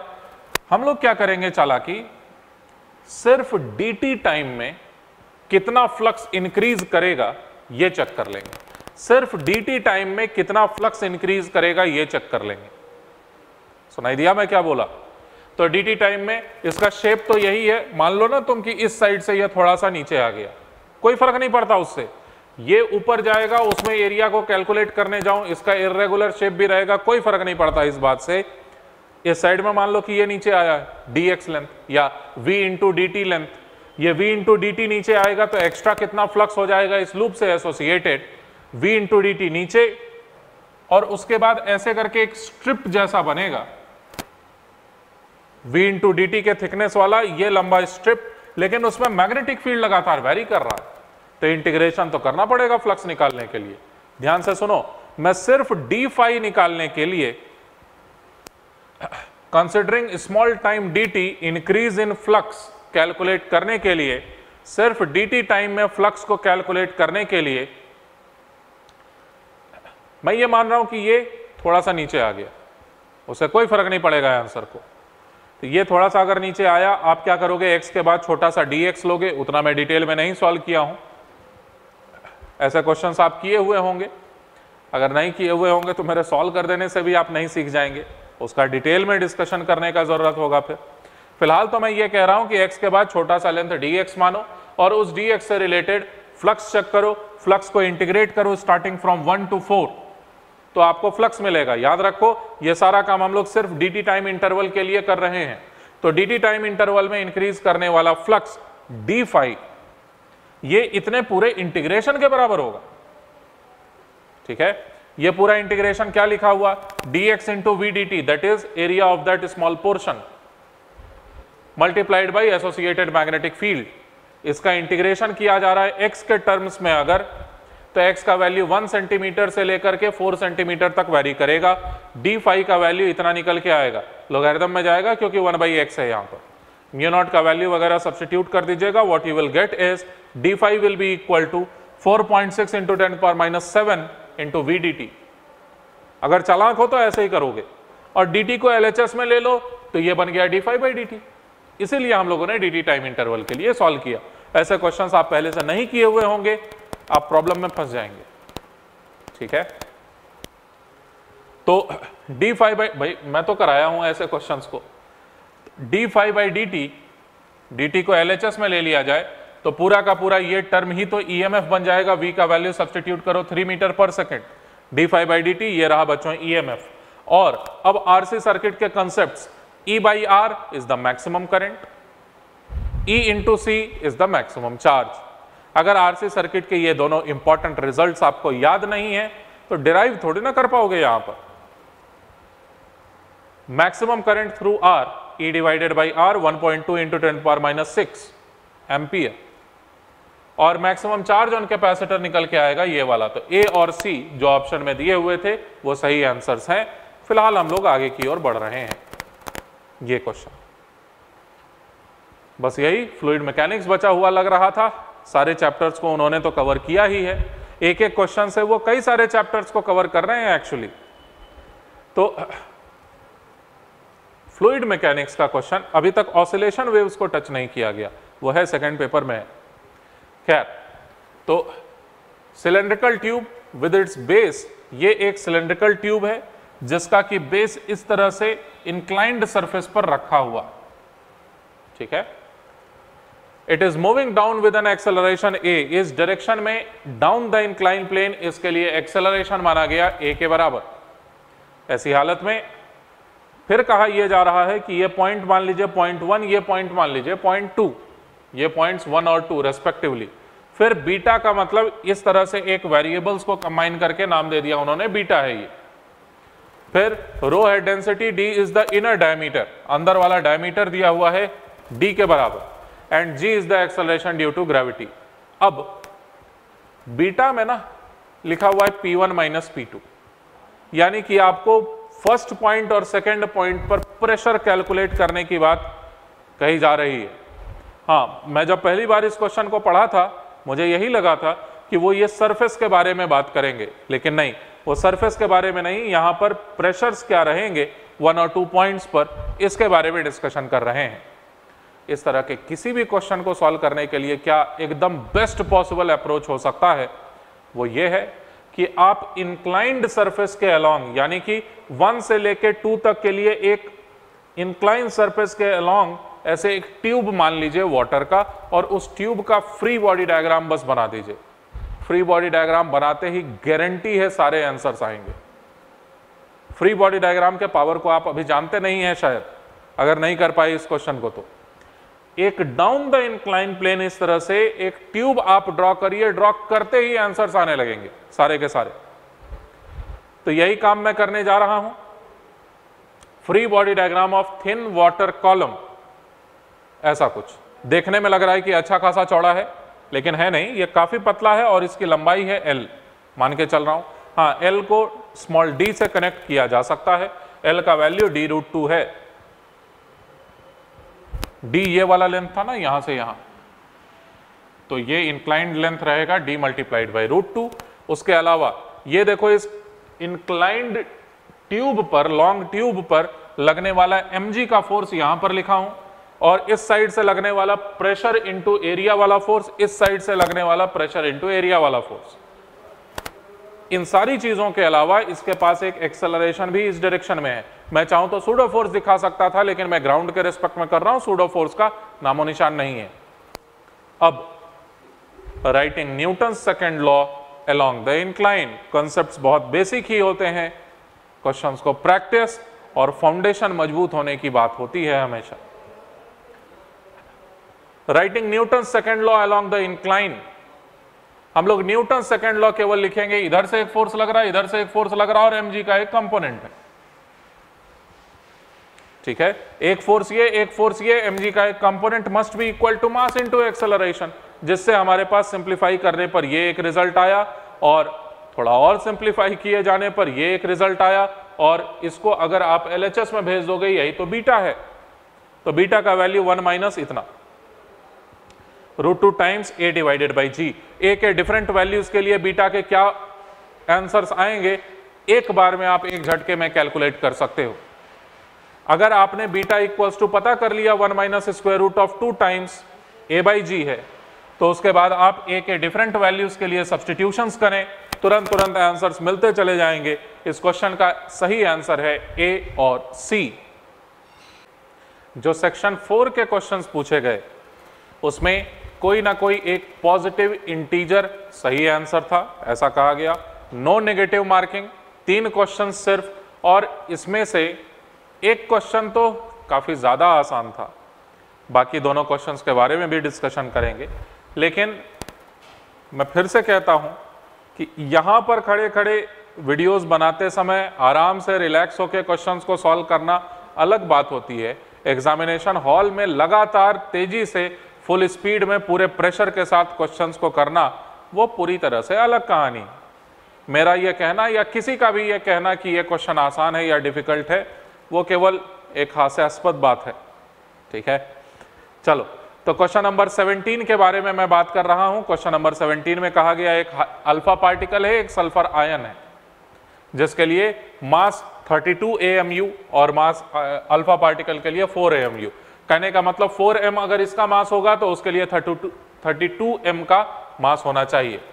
Are initially at rest, they are accelerated through same potential difference v। ठीक है, उसके बाद फिर जब एक्सेलरेट करा दिया गया, दोनों के पास काइनेटिक एनर्जी आ गई, उनको भेज दिया जाता है मैग्नेटिक फील्ड में सर्कुलर मोशन करवाने के लिए। रेडियस उनके सर्कुलर मोशन का mv divided by qb। Full speed में कैलकुलेशन पर बेस्ड क्वेश्चन था ये। इसके लिए कोई रिजल्ट आप याद करके जाते तो इतना ज्यादा कोई याद करके जाता नहीं है, आपको तुरंत क्वेश्चंस को सॉल्व करने भी आना चाहिए, और कैलकुलेशन बेस्ड क्वेश्चंस में ही इसकी भी गिनती होगी। एक शॉर्टकट बताता हूं, कई सारे बच्चों को बताया हूं आज तक, आपको भी बता रहा हूं। कैलकुलेशन बेस्ड क्वेश्चंस को करने का बेस्ट तरीका होता है, या कैलकुलेशन को जल्दी से जल्दी करने का बेस्ट तरीका होता है, कोई बड़ी चीज नहीं बता रहा हूं, बस उसको करना शुरू कर दो। ठीक, तुरंत बिल्कुल करना शुरू कर दो। जितना टाइम वेस्ट होने वाला था सोचने में, वो सोचने वाले टाइम को हटा करके कैलकुलेशन करना शुरू कर दीजिए। यही बेस्ट पॉसिबल अप्रोच हो सकता है कैलकुलेशन पर बेस्ड क्वेश्चंस को सॉल्व करने का। तो ये जो क्वेश्चन है, मास दोनों के लिए मान लिया मैं 4m 32m और चार्जेस अल्फा पार्टिकल पर 2q, जबकि सल्फर पर केवल q, सिंगली आयोनाइज्ड था ये। अच्छा, इसके बाद जब इनको एक्सेलरेट किया जाएगा, ये रहा उनके लिए एक सिंपल सा इक्वेशन, जो काइनेटिक एनर्जी वो अचीव करेंगे that will be due to the loss in potential energy, जो कि charge multiplied by potential difference के बराबर होता है। दोनों के लिए अलग अलग equations, v alpha divided by vs, यानी कि वेलोसिटीज का रेशो अल्फा पार्टिकल और सल्फर आयन के लिए, ये रहा 4। अब हम लोग सॉल्व करना चाहें कि रेडियस, सर्कुलर मोशन करते समय मैग्नेटिक फील्ड में उनका रेडियस क्या रहेगा, mv बाई क्यूबी के फॉर्मूले के मुताबिक जो रेडियस का रेशो रहेगा वो है mv, यहां पर लिखा हूं, डिवाइडेड बाई क्यूबी, ये रहा।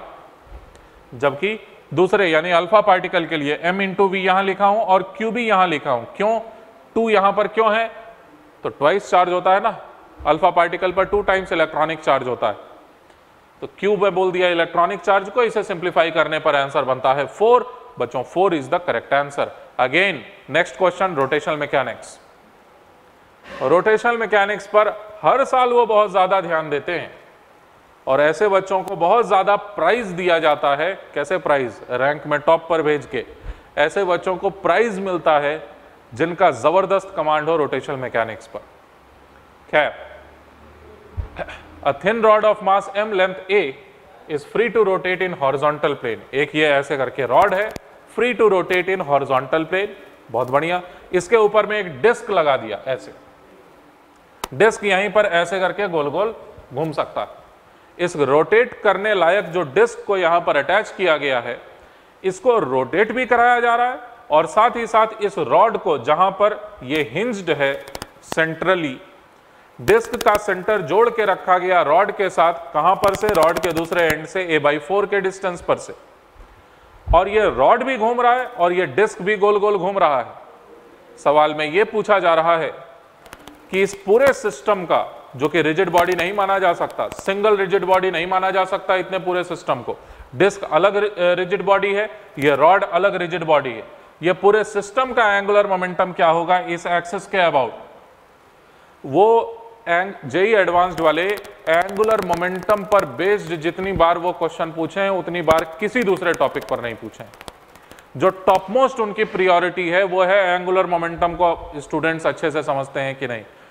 जो सेकंड प्रायोरिटी है वो है रिलेटिव वेलोसिटी को स्टूडेंट्स अच्छे से समझते हैं कि नहीं। Third priority hydrogen atom. Hydrogen atom में जो ट्रांजिशंस होते हैं उस पर कैलकुलेशन बेस्ड क्वेश्चंस हर साल पूछे जाते हैं।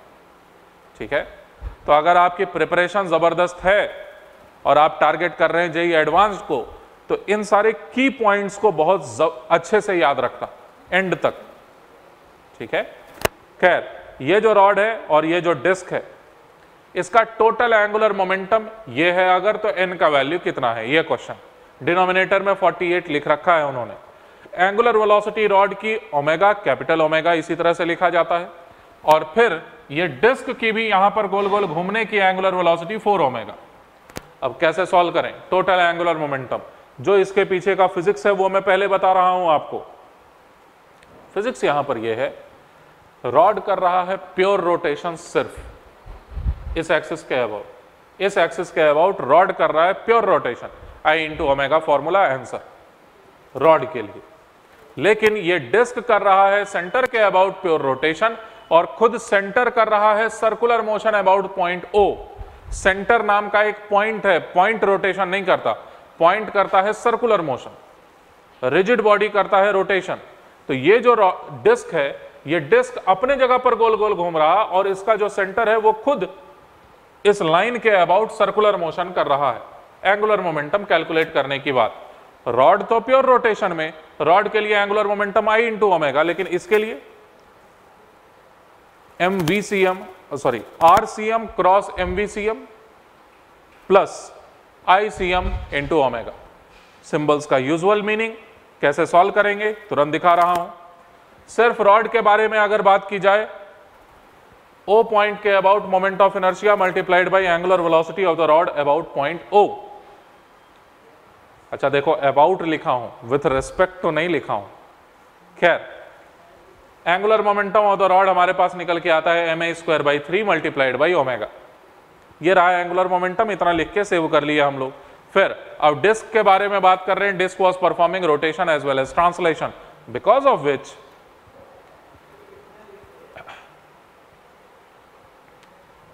Moment of inertia about centre, ये प्रिसाइजली बोलूं बिल्कुल तो ये सेंटर नहीं, सेंटर ऑफ मास लिखना चाहिए था मुझे, ठीक है। एक्चुअल फॉर्मूले में सेंटर ऑफ मास होता है यहां पर।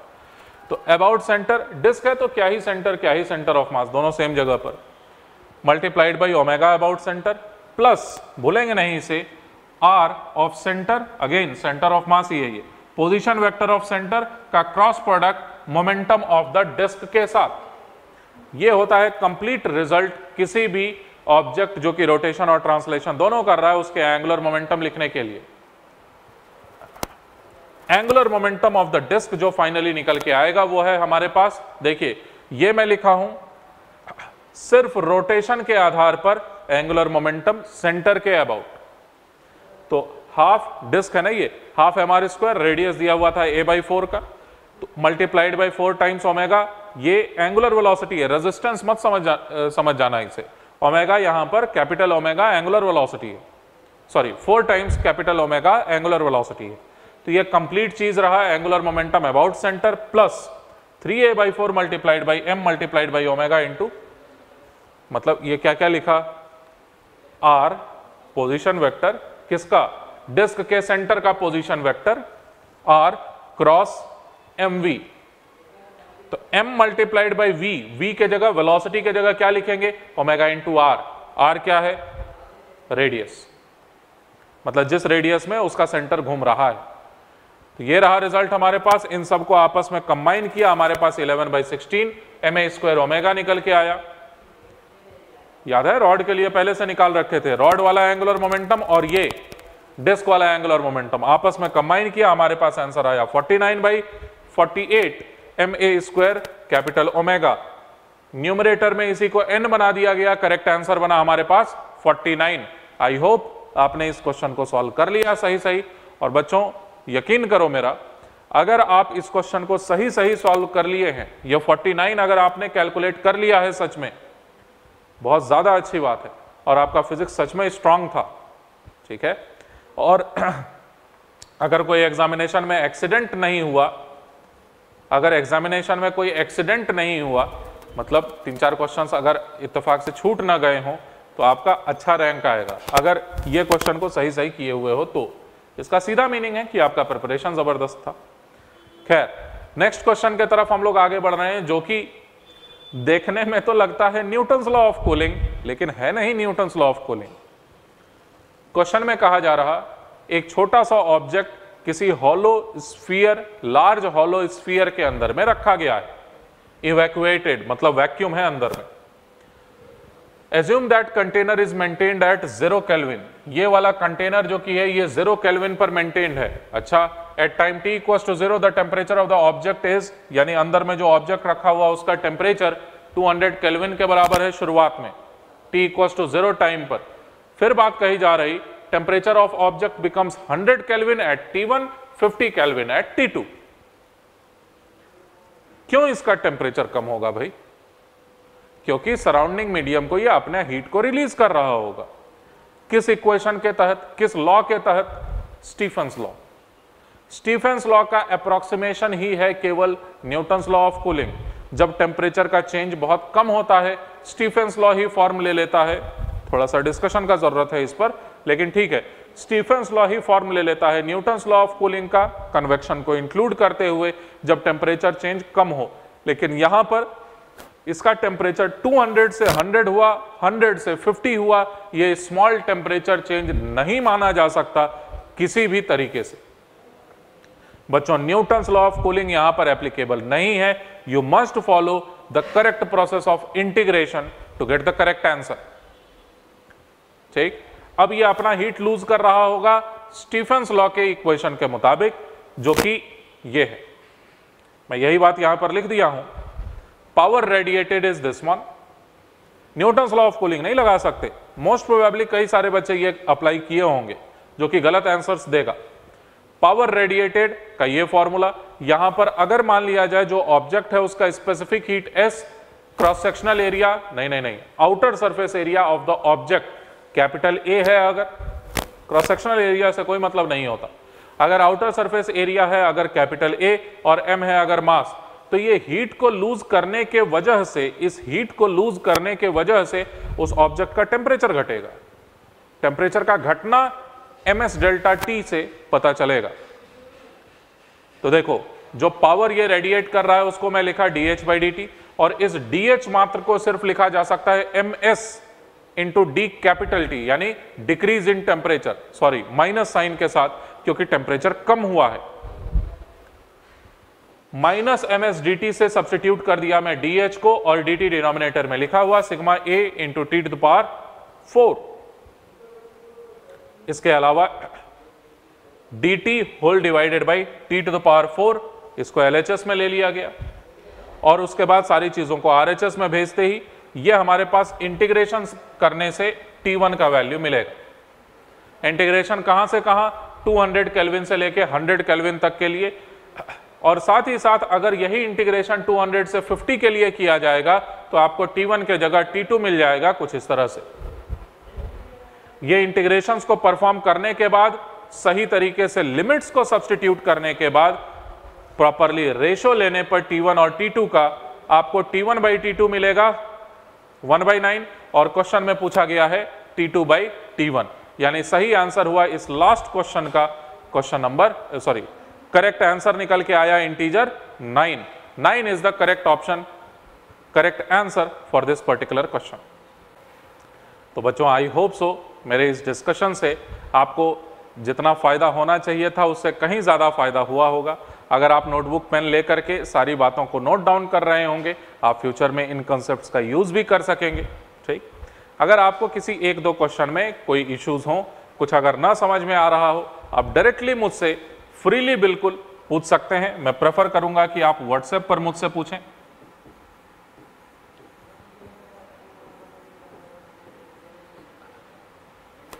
हम लोग मिलते हैं नेक्स्ट डिस्कशन में फिर कभी।